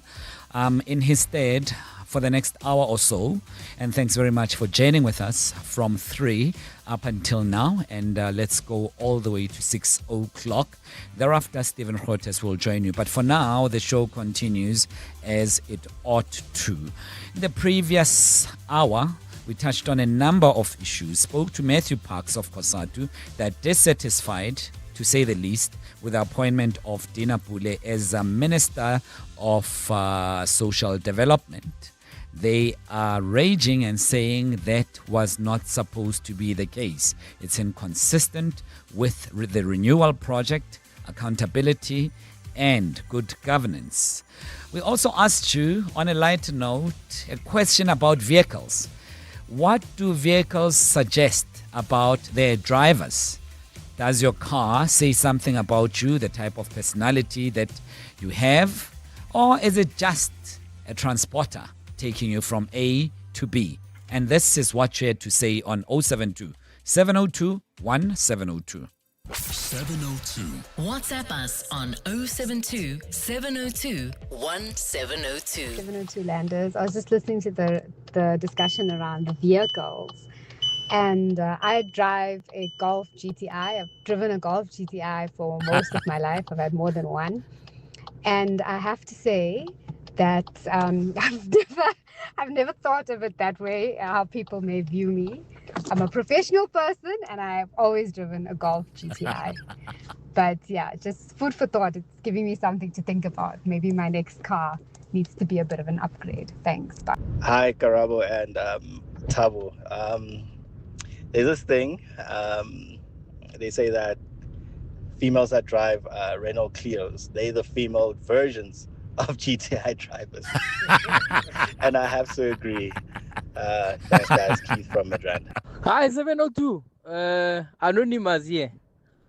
I just want to say the car issue. I'm driving a Polo VW, and people always, when I drive and then I stop, they're like, "Oh, drive Polo." I'm like, "Yeah." They're like, "You're so different. You're nice, and this car." I'm like, "Guys, what does Polo mean?" I don't really agree. I mean, a vehicle is just a form of transportation, quite honestly. And at different seasons of your life, you could be driving something different. And if you like cars, then, you change according to your whims if you are able to. However, when it comes to Land Cruiser drivers, because I know how much they pay at the pump, especially now with the fuel being so expensive, then the value judgment is that that person is loaded, period. Great show as usual. Thanks. Bye. Yeah, well, those are your reactions. If you've just joined us, we asked earlier on about cars and personalities. What do they say about each other? Well, I'm interested to opine a little bit on what that lady had to say. One of our listeners saying that she's a professional. Now she's going to think twice about it. Please do, because it's saying something about you. when whether we like it or not, people judge you on externalities, be it a vehicle or clothes that you wear. It does make an impression. So if you are a high-flying professional, just know that you've been judged.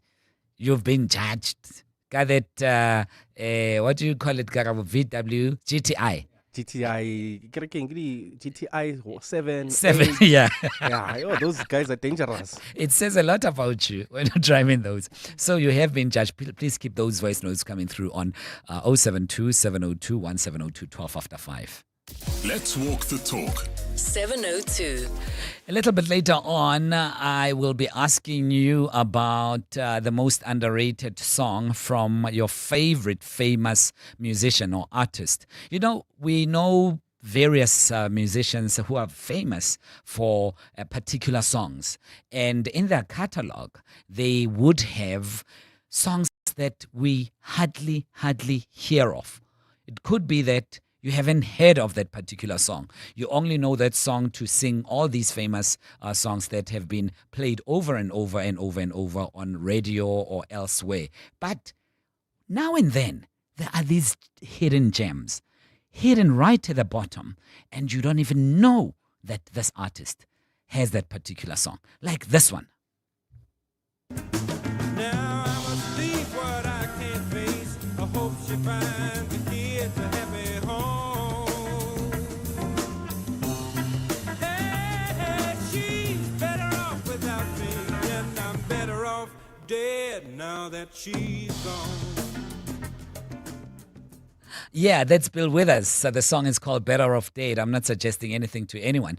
And it's not a message at all. It's just the title of a song. But I love it. I mean, it's my jam from Bill Withers' catalog. It's really, truly my jam. And I think it's underrated. And I think that people are just overly glazing Lovely Day, Ain't No Sunshine, and Grandma's Hands, and many. I think this one is a particularly amazing hidden gem.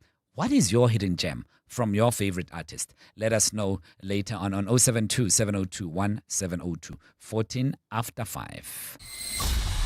EWN Traffic. This EWN Traffic is brought to you by Outsurance. SMS out to 45142 now. You could save on car insurance. If you don't, ask them for 500 rands. My ask to you, Karabuchali, how do the roads look? Not looking good at all. If you are leaving the Pretoria CBD heading towards the northern side of Pretoria, that's Vonderboom, there's an accident scene on Steve Biko Lavender Road, and this is causing more than an hour delay. All the way from Sulpansburg, other routes on Paul Kruger as well as Eskiam Patlele, totally gridlocked. So allow for extra traveling time or just delay your trip for now. Hopefully by the next 2 hours or hour or so, things will get better, but not looking good at all. Alternative routes also looking bad at this stage. Pasonia, south of Joburg, there's also an accident scene on the N12 westbound after the Komora off-ramp, causing more than an hour delay all the way from Voortrekker Road. Nooit Gesig, traveling into Soweto, bumper-to-bumper traffic, N17 westbound between Nazareth Road and the Soweto Highway, Eldorado Park. We still have those roadworks causing about a 20-minute delay. N12 westbound between the Golden Highway and Klipspruit Valley Road. Pimville, slow-moving traffic on Chris Hani Road between the Soweto UJ campus and Klipspruit Valley Road. In Roodepoort, expect some delays on Randfontein Road approaching the R558 Edcock Street. In Ekurhuleni Leondale, there's an accident scene, N3 South. Before Leondale Road, this is causing about a 20-minute delay from Heidelberg Road. Alex heading towards Germiston, also accident scene, N3 southbound near Modderfontein Road, causing more than an hour delay all the way from the Butloons Change. And finally in Sunning Hill, expect heavy delays approaching the intersection of Rivonia Road and Witkoppen Road due to ongoing roadworks. For the latest traffic updates, you can also follow us on X at EWN Traffic. There's more EWN on air, online, and on the EWN app. Groceries may be getting more expensive, but when you switch to Outsurance, you could actually drop the price of your car insurance premium and save money. You could save big, like 37-year-old Lerato, who saves a whopping 599 rands a month on her 2026 Kia Sonet. Ready to drop your current insurer to switch and save with Outsurance? Get a quote today. SMS out to 45142. That's out to 45142. Outsurance, licensed insurer in FSP. T's and C's and information online. Aubrey Masango. Weekday evenings. 8 to midnight. I believe that there is a deal on the table for Ket Matala. To what extent do we become privy to what information he has given to the state? Hangwani Mohamed. He hasn't been arrested. His stuff was confiscated. He was never even indicted. So on what basis do you take his stuff? Surely, if we're going to take your stuff on the basis of the fact that you've stolen something or you've done something criminal, then there must be a person that is connected to that gets arrested, right? No, Hangwani Mohamed is a free man. Aubrey Masango. 8 to midnight on 702. 702. FNB Private has just been named South Africa's best private bank at the prestigious Euromoney Global Private Banking Awards 2026. And to unpack what that means, 702 is in conversation with FNB Private for a 3-part series exploring the ideas, values and strategies behind one of banking's highest honors. Each week, John Perlman goes deeper into the award itself, sustainability and investment with the experts driving FNB's Private's vision forward. Catch 702 in conversation with FNB Private every Thursday on Afternoon Drive with John Perlman. FNB Private, your long-term wealth partner. Hi, this is Michael Owen, Hollywood Bets brand ambassador. Being a champion, I know the best performances come from making the right decisions on and off the pitch. Enjoy the game, enjoy the excitement, but play responsibly. Gambling responsibly is about staying in control so you can enjoy it your way. If you or someone you know needs support, help is always available. Call the South African Responsible Gambling toll-free counselling line on 0800 006 008 or WhatsApp help to 076 675 0710. Just Andalex it. Do you have a sore throat? Andalex C Oral Rinse and Spray provides targeted relief from 1 minute that lasts up to 4 hours. It reduces pain and inflammation while numbing the affected areas. It also kills viruses and bacteria that cause sore throats to help prevent serious throat infections. Andalex, South Africa's #1 choice for sore mouth and throats. For more information, speak to your healthcare professional. Just Andalex it. Andalex, a proud sponsor of The Masked Singer Season 3. 702 Podcast. On primemediaplus.com. 20 minutes after 5 o'clock, Tabo in for John. You're on 702. Great having you with us. And if you are in the city of Johannesburg and you're a resident herein, you might just not like the following news that households may need to dig deeper into their pockets as electricity tariff will hike by 8.63%. As of the 1st of July. So it means that it has begun. And the approved tariff adjustment for the 2026-2027 financial year is 8.63. Matthew Cruz is joining us, needs no introduction, energy analyst. And we thought let's understand this a little bit better before we throw a fit. Matthew, thanks for your time. Welcome to 702. Good afternoon. Great. Thank you for having me and good to be speaking with you again. What precipitated this tariff increase, Matthew? Yeah, so this tariff increase is part of the MYPD6, which is the multi-year price determination, the 6th round of that, where Eskom requests from NERSA a tariff increase aligned to what Eskom deems as their costs that they need to recoup for each financial year's costs. And so then they do a revenue application. And we remember typically it's much higher than what is awarded by NERSA. So they had actually applied for a 33% increase last year and ended up getting a 12.74% increase.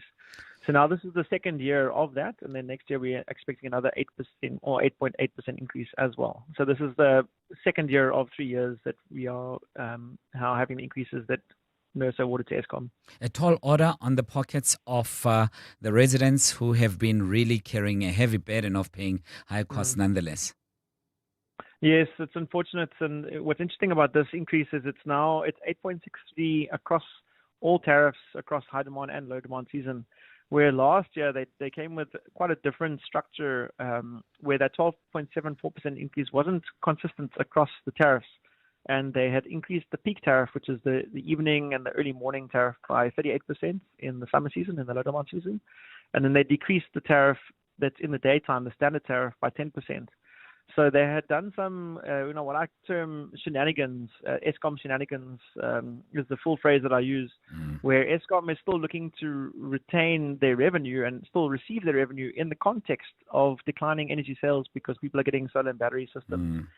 So now what's going on is that increase already happened last year, where companies were expecting a 12.7% increase.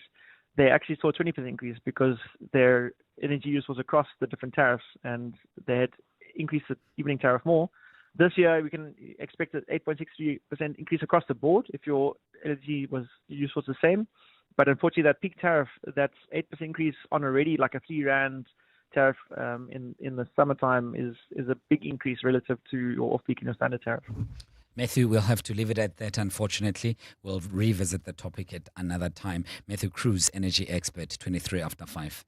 Let's walk the talk. 702.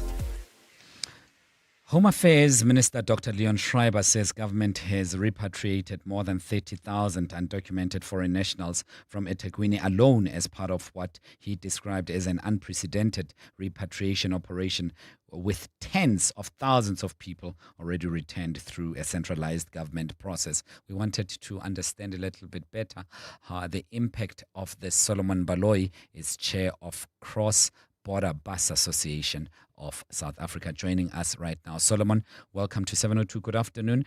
Have you been really this busy, and were the numbers that much according to your assessment on the ground? Definitely, numbers were huge numbers on the ground because you had multiple operators, mainly from the bigger KZN area, coming up, bringing people over to the port, Beit Bridge. And mainly, was it, what were the main destinations, if you are able to tell us that? Was it to Zimbabwe, Zambia, Mozambique, Malawi? Where were the major hotspots? The main port or the main place where they were supposed to go is going to Malawi for the last 2 weeks, since they were moving them from the camp out of Durban or KZN, whether PMB or Durban. They have to take them across these two countries over to Malawi, their home destinations.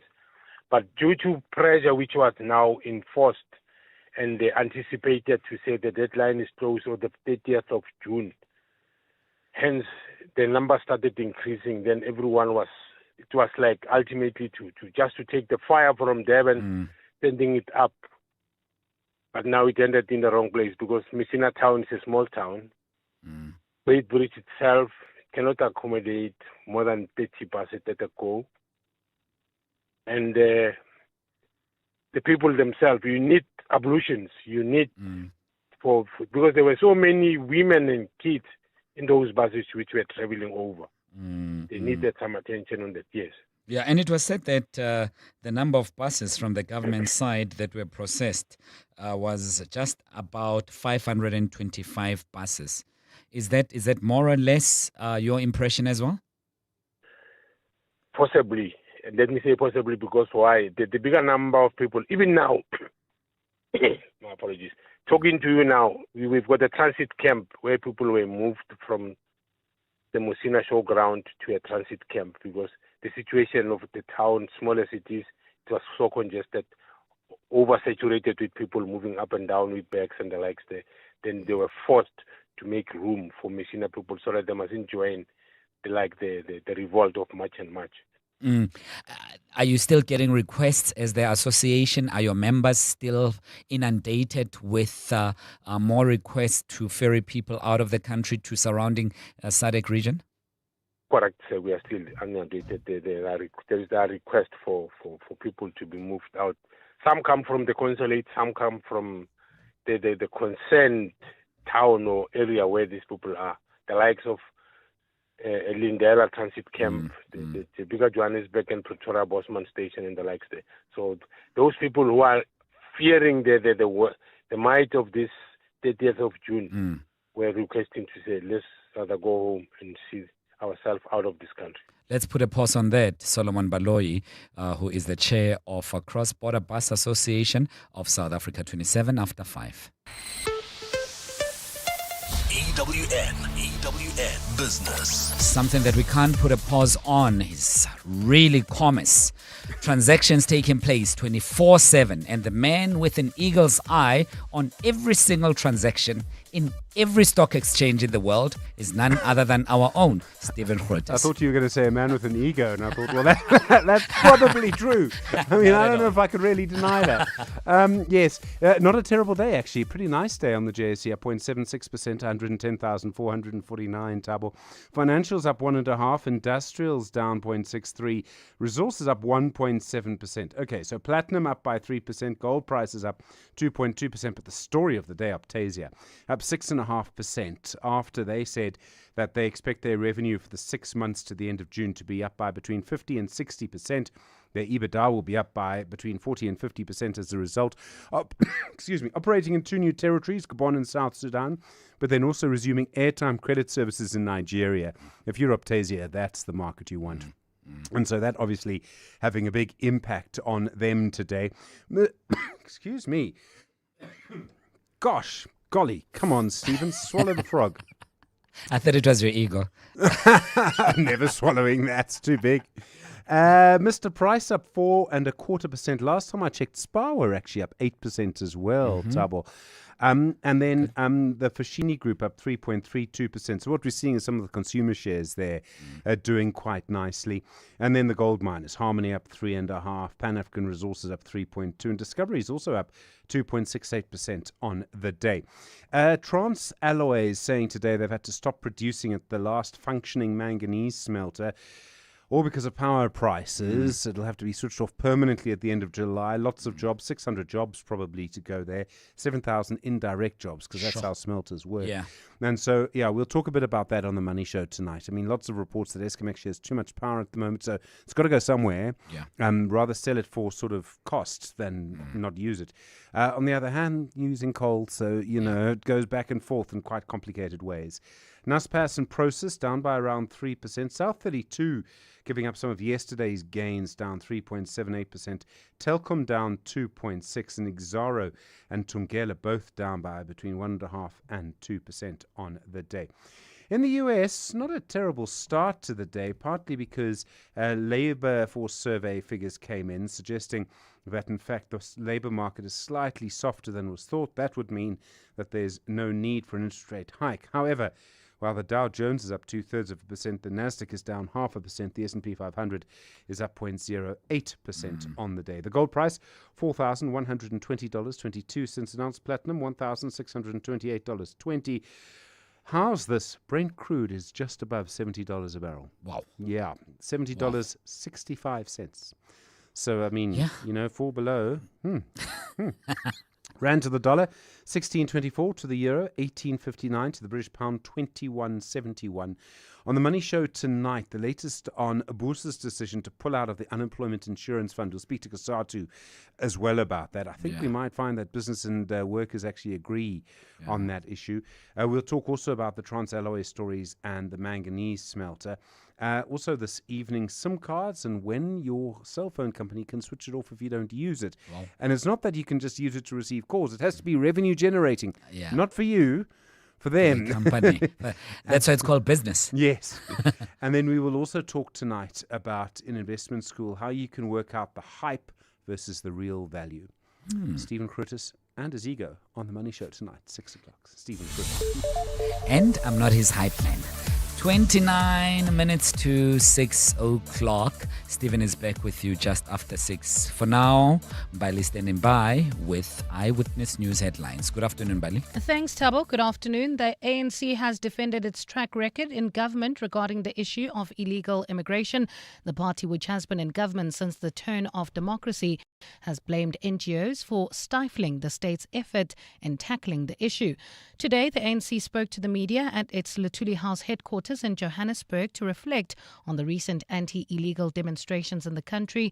Thabiso Koba reports. As the issue of illegal migration continues to grab the country's attention, questions have been raised about the record of previous government administrations in dealing with the matter. The ANC says in the 32 years it's been in national government, it has never supported open borders. The party's Secretary General Fikile Mbalula says NGOs have stifled government's efforts a number of times when it wanted to deport undocumented foreign nationals. The Scala Brini Center, Lawyers for Human Rights and others have over many years repeatedly and successfully approached our courts to constrain removals and to protect the rights of migrants and asylum seekers. This is the truth the slogan hides. The ANC government has often been doing so much on immigration that the courts themselves have had to rein it in. You cannot in the same breath sue the government for deporting and then accuse it of doing nothing. Despite that, Mbalula says the issue of illegal immigration can only be solved by the state through lawful means and not through vigilantism. Thabiso Koba, Eyewitness News.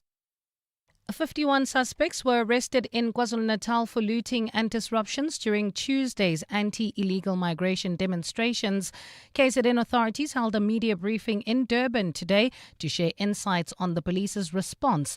On Tuesday, several groups took to the streets across the country demanding that undocumented migrants leave South Africa. Ntlanta Mabaso reports. Police say the suspects took advantage of the planned march to cause chaos and loot stores in parts of the province. Premier Thamsanqa Ntuli has hailed police for their swift response and condemned those who hijacked the demonstration. There were individuals who sought to exploit the moment to hijack the peaceful character of these marches for criminal and destructive ends. We condemn this unreservedly. These individuals do not represent the will of those who marched in good faith, and they will face the full weight of the law. Ntuli says criminal opportunists hiding behind a political banner have no space in the province. Ntlantla Mabaso, Eyewitness News, Durban. And in some good news, Bafana Bafana received a hero's welcome in South Africa after their historic FIFA World Cup campaign. Hundreds of fans, Sports Minister Gayton McKenzie and Gauteng Premier Bangazeli Sufi welcomed the team at the OR Tambo International Airport this morning. Tolagele Mganga was there. It was Bafana Bafana's first FIFA World Cup appearance since hosting the tournament back in 2010, and the side exceeded expectations as they reached the round of 32. Coach Hugo Brooshu's contract has now since expired, and SAFA President Danny Jordan says there could still be a future for the Belgian mentor. Let us speak and then we'll tell you what we can't tell you before. Bruce returned with 23 of his 26-man squad that traveled to North America, and he's now outlined what is required from the national team as they look to build on their 2026 World Cup campaign. Winning AFCON, that has to be now the next goal, and certainly again being in 2030, again on the World Cup. Tolagele Mganga, Eyewitness News, OR Tambo International Airport, Kempton Park. A fine Friday in store for Gauteng tomorrow. Johannesburg dropping to overnight lows of 0 and 3 degrees and highs of between 15 and 17. Wonderboom, there's an accident scene on Steve Biko Street. This is approaching Lavender Road, and it's causing more than an hour delay all the way from Soutpansberg Road. As a result, if you're leaving the Pretoria CBD, traffic is also gridlocked on Paul Kruger as well as Eskiam Pahlele. In Basonia, we're still dealing with that accident scene N12 westbound after Komoro Road, and this is still causing more than an hour delay all the way from Fuatrika Road. The top story in EWN, the ANC has defended its track record in government regarding the issue of illegal migration. 702 Afternoons with Relebohile Maboja, 1 to 3 p.m. We know, for example, in Chinese numerology, they are very clear on certain numbers being lucky numbers. What are the lucky numbers Is it a 5? Is 1 a lucky number? Which are the numbers that people should be looking at? And if we consider the fact that we're in 2026, must we always consider that getting married this year, you would be 2026 is what, 1? 2026 is a 1. What the year does is that it tells the individual, though, not the couple itself. It's there for the individual. Numerologist Mtogozisi Shabangu. 7:02 afternoons. With Relebogile Maboja. Let's walk the talk. The pain of losing a loved one is never easy. It will leave you feeling overwhelmed. At Clientele, we understand that burying loved ones with dignity truly matters. Our funeral plans pay out cash within just 24 hours, and you receive 200 Rand airtime when you claim to make those important calls. Plus, we cover up to 13 people on one plan. SMS funeral to 31586. That's 31586. Clientele Life is an authorized FSP and licensed life insurer. T's and C's online. Standard rates apply.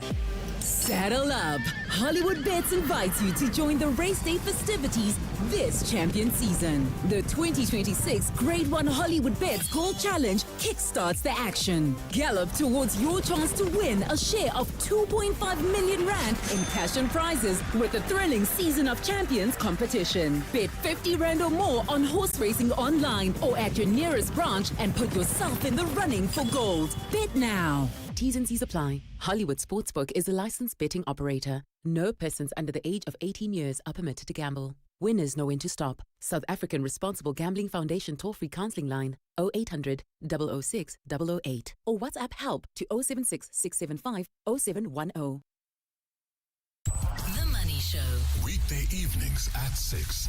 You get online day trading, and then particularly in what people call CFDs, contracts for difference. What kind of complaints are you getting at your office? The type of complaints we get is people that are registering for day trading, they lose millions, and then they come to us and complain and say, they want their money back. They were misled. Advocate John Simpson, the fires ombudsman. The Money Show. On 702. Let's walk the talk.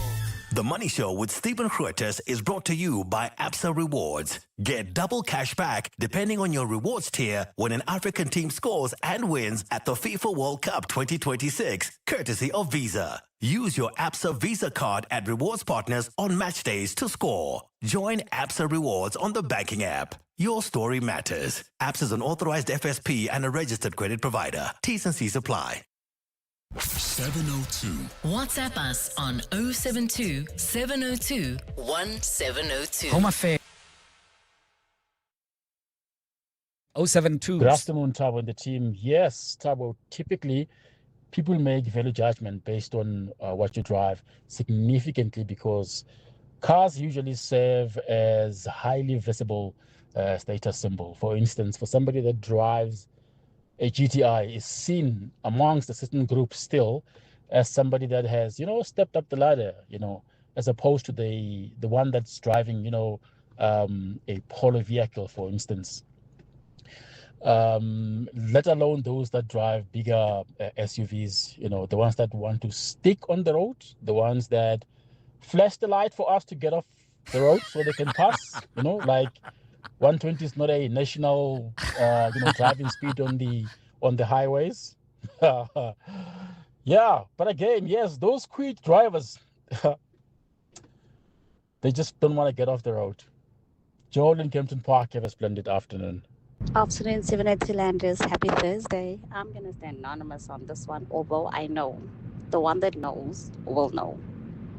I have just one question. Why do VW drivers, not just GTI drivers, but VW drivers, enjoy the fact that they see BMW drivers in their rearview mirror? Yeah. Yeah. Guys. Yeah. Move on. There's a big difference between you and the Impala. So just,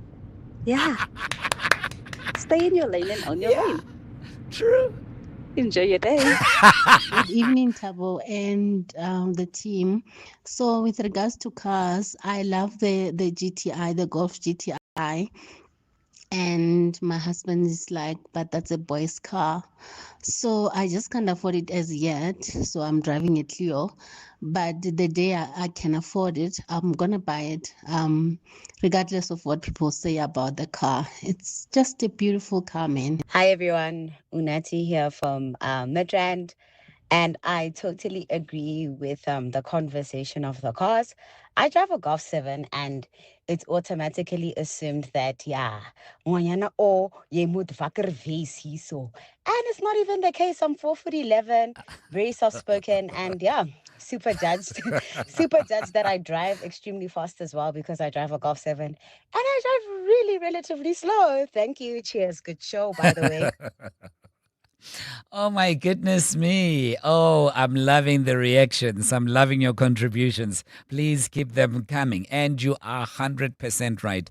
VW drivers, they just love seeing BMW vehicles on their mirrors. I don't know. I mean, we need to force them out every single time. It's like, guys, move out of the way.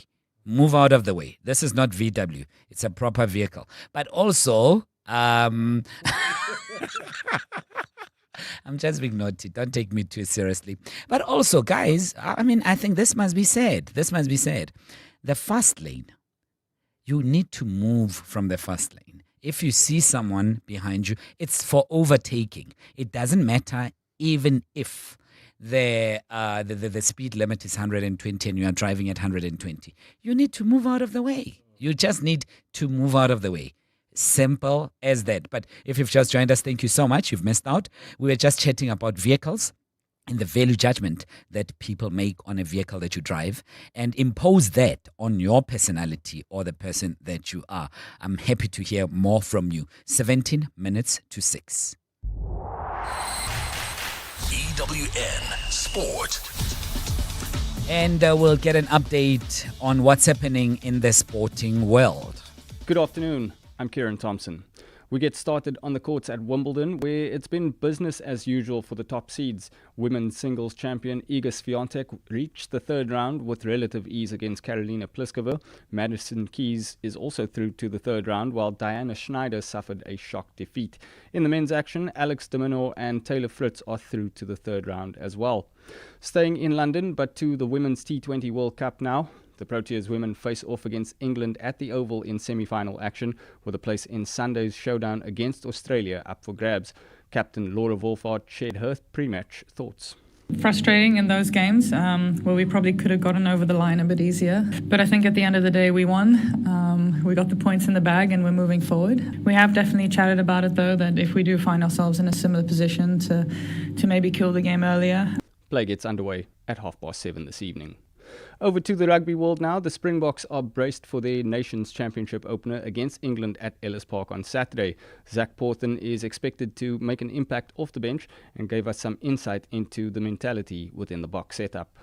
So obviously I'm young, right? As a tight prop, I'm especially on the younger age of things. But one thing that they teach you here is that if you're good enough, you're old enough. And I've really tried to get into my skin a bit and understand that, if I do what the coaches expect of me and all of that, I can thrive in this environment. But I just have to stick to my guns and listen to those around me. In case you missed it, Babalwa Lacha will lead the Springbok women in Saturday's clash against the USA at Ellis Park, as well as for the rest of the season. A reminder that clash kicks off at 1:30 and will serve as a curtain raiser for the match between the Boks and England. To the footballing world now, Bafana arrived back in Mzansi as footballing heroes this morning. Hugo Brost revealed that nerves got the better of his side in their World Cup opener. I think we were overwhelmed by the event. We didn't have that experience. We were there in Pachuca, everyone worked very hard. We were ready for the game, but then you go with the bus to the stadium, you see all the crowd. Yeah, what happens in the stadium, 80,000 crazy Mexicans. The opening ceremony, it's not a game, a usual game. It's something very special. And I think that the players were a little bit overwhelmed. And finally, at the FIFA World Cup, tonight's action sees Spain up against Austria at 9 p.m. Speaking of La Roja, Santi Cazorla has announced his retirement from professional football. At 1 a.m. tomorrow morning, Cristiano Ronaldo's Portugal take on Luka Modric and Croatia. Then at 5 a.m. tomorrow morning, Algeria and Switzerland square off in Vancouver. Kieran Thompson, Eyewitness News Sport. EWN Traffic.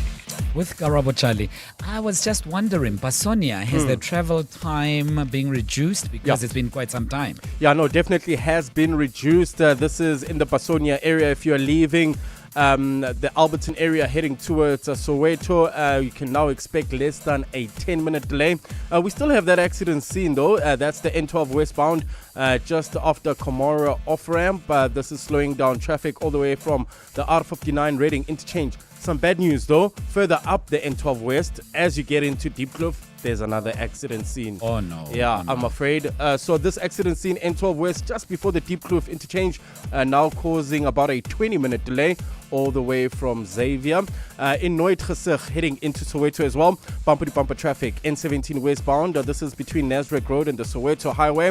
Eldos, we still have those roadworks. Causing about a 20-minute delay. N12 westbound between the Golden Highway and Klipspruit Valley Road. Pimville, also slow-moving traffic through Chris Hani Road. This is between the Soweto UJ campus and Klipspruit Valley Road. Roodepoort, expect some delays on Randfontein Road heading into Leratong. That's approaching the R558 at Cox Street. Leondale, accident scene, N3 South before Leondale Road, causing about a 20-minute delay from Heidelberg Road. Alex, also accident scene, N3 South near Modderfontein Road, causing about an hour delay from the Butlu interchange. Sunning Hill, you can still expect some delays approaching the intersection of Rivonia Road and Witkoppen due to ongoing roadworks. And finally, in the city of Tshwane, Wonderboom, there's an accident scene on Steve Biko Street. This is approaching Lavender, also causing about an hour delay all the way from Soutpansberg. So if you are leaving the Pretoria CBD heading up north, please allow for extra traveling time because that accident scene is also causing heavy delays on Paul Kruger as well as Eskiam Pahlele. For the latest traffic updates, you can also follow us on X at EWN Traffic. There's more EWN on air, online, and on the EWN app. Let's walk the talk. 702. 7:02 indeed, 12 minutes to 6 o'clock. If John was here, he'd be telling you that it's that time where we will be doing some bit of music. And we do it differently today because I was just thinking of those songs that are not necessarily hits, that are not so famous, that are not played every now and then, that only a few people know. Only fanatics, true fans know those songs. From artists who are perhaps famous, but only those who are true religious fans would follow and know songs that are not as commercial as others. Let me make an example. Bill Withers, right? When I say Bill Withers, which song comes to mind? Is it this one? Just one look at you, and I know it's gonna be a lovely day. Aha. You see? Yeah, exactly, right? Famous, hit, commercial, all over there. You know this song when we talk about Bill Withers. And also, when I say Bill Withers, this song also comes to mind. You'd know this one definitely. Ain't no sunshine when she's gone, and this house just ain't no home. Anytime she goes away. Right? Right? You know those songs, right? But he's got such an intense catalog. It goes all the way deep, to dark, to sordid, to amazing, to beautiful and unknown. Take this song for one. I think I'm the only person in the world who knows this song from Bill Withers. It's called Better Off Dead.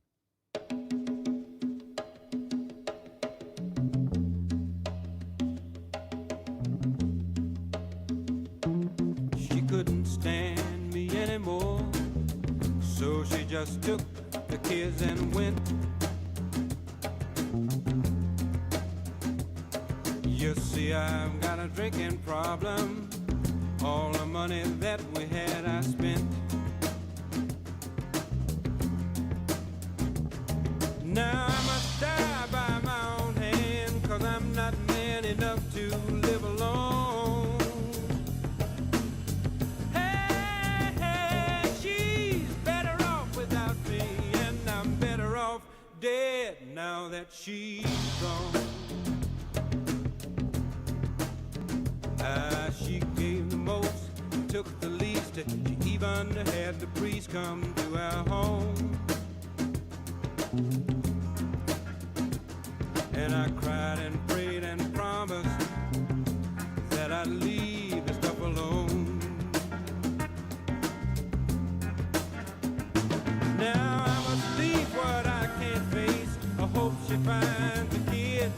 You see, this song, only two people know it, myself and Bill Withers. So that's the question that I'm putting to you. And please send your voice notes to 0727021702.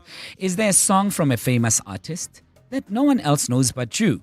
A song from a very famous artist that is underrated, that is not a hit, but you love it. You really, really love it. Which song is that? Share with us right now on 072 702 1702. 8 minutes to 6. Clement Maniatella. Weekday mornings, 9 to 12. 9 to 12.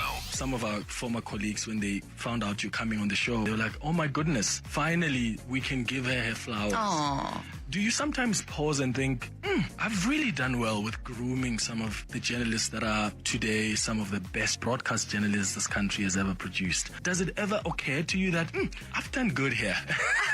Well, I must tell you, I look on with such enormous pride at what everybody has achieved. And I am so in awe of all of you, actually, who've been through my hands. I don't credit myself, I credit you. You'll say to me, come, I must give you your flowers on air. And I think, oh, goodness, I did good there. The veteran broadcaster, a newsroom leader, Katie Katapodis. Clement Maniatella. 9 to 12 on 702. Looking to save money on your business insurance? Well, switch to Outsurance Business Insurance and you could get a massive 20% discount on your business insurance premium. Switch today and get a guaranteed non-escalating premium for 12 months, even if you claim for convenience stores, restaurants, beauty salons, pharmacies, and all other businesses. Make the smart business move and switch to Outsurance Business Insurance today. Visit outsurance.co.za or call 08600 60,000. Licensed insurer and FSP. T's and C's and information online. The Dial-A-Bed annual sleep sale is now on with up to 33% off. The Sealy Celebration Plush Comfort Queen Set is now only $8,999, and the 40-Wink Smart Zone Medium Comfort Queen Set is reduced to $9,999. Save $6,500. Plus, get fast delivery on our best sellers. Dial-A-Bed. Sleep for life. The Midday Report. Weekdays, 12 to 1. You had witnessed the shooting and potentially the shooting of Hector Peterson. Yeah. Why was that your end of normal? Because I was 23. I was a Joburg Joller. I drove to Soweto that morning and followed the police. And suddenly there were these young people, and they were 2-3 years younger than me, defying the police, walking fists up towards the police, well knowing they were probably going to be shot, and many of them were. The Midday Report with Mandy Wiener. 12 to 1 on 702. 702. 702. WhatsApp us on 072 702 1702. Bill Withers with Grandma's Hands. Grandma's hands played the tambourine so well.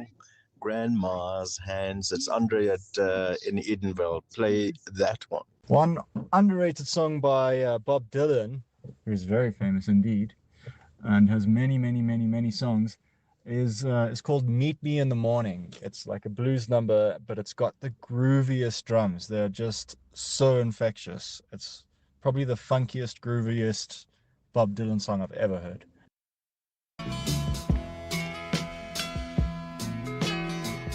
Meet me in the morning, 56 and Wabi Shop.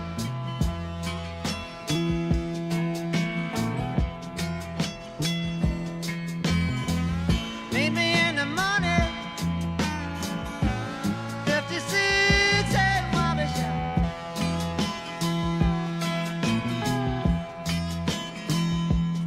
On a week at me in Kansas. My time is love begins to thaw.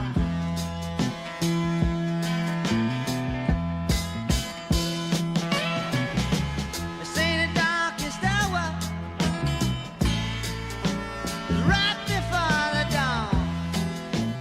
See, exactly. This is exactly what I'm talking about, right? So let's move on. Here is a text from Dosh, the Ndoshang. Ndoshang says, Loving on Borrowed Time by Gladys Knight. I also know that one. It's highly underrated.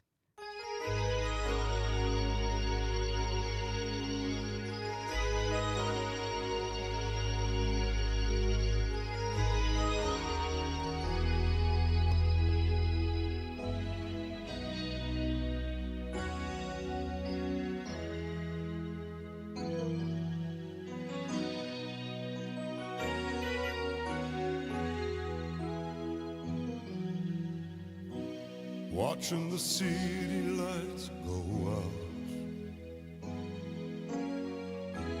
knowing that soon you will be on your way, Holding you closer to me now. Living on borrowed time, right? And in the background, the voice of Gladys Knight. Let's go to the next one on 072 702 1702. Hi, Tabo. For me, it's Michael Jackson's "Got to Be There." It's such a beautiful and simple song. It's when he was still young, the young Michael. I bought a CD not so long ago, well, many years ago actually, but yeah, I bought it while I was old, but the CD itself is probably older than me. The song itself, Victoria from Pretoria.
The young Michael Jackson got to be there. I was shazamming all the way, and I hope that you were as well. Unknown, underrated, perhaps not so famous songs. That's exactly what we're going for. And you showed up. You rose to the occasion and gave us the very best. Now we know them.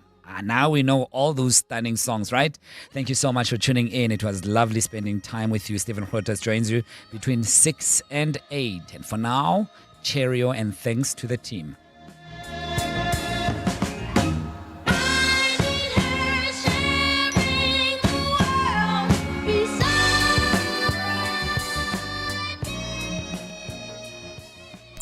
And now, The Money Show. with Stephen Grootes, live on 92.7 and 106 FM. Streaming on the Prime Media Plus app. And DSTV channel 856.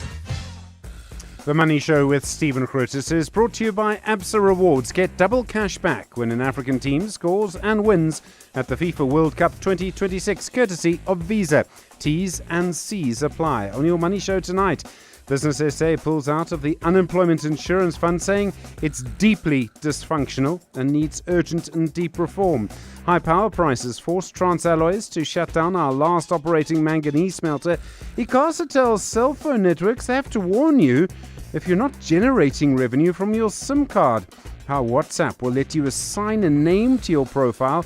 And in investment school from 7:30 tonight, how to tell the hype from the value. All of that to come, but first, your very latest Eyewitness News. Good evening. I'm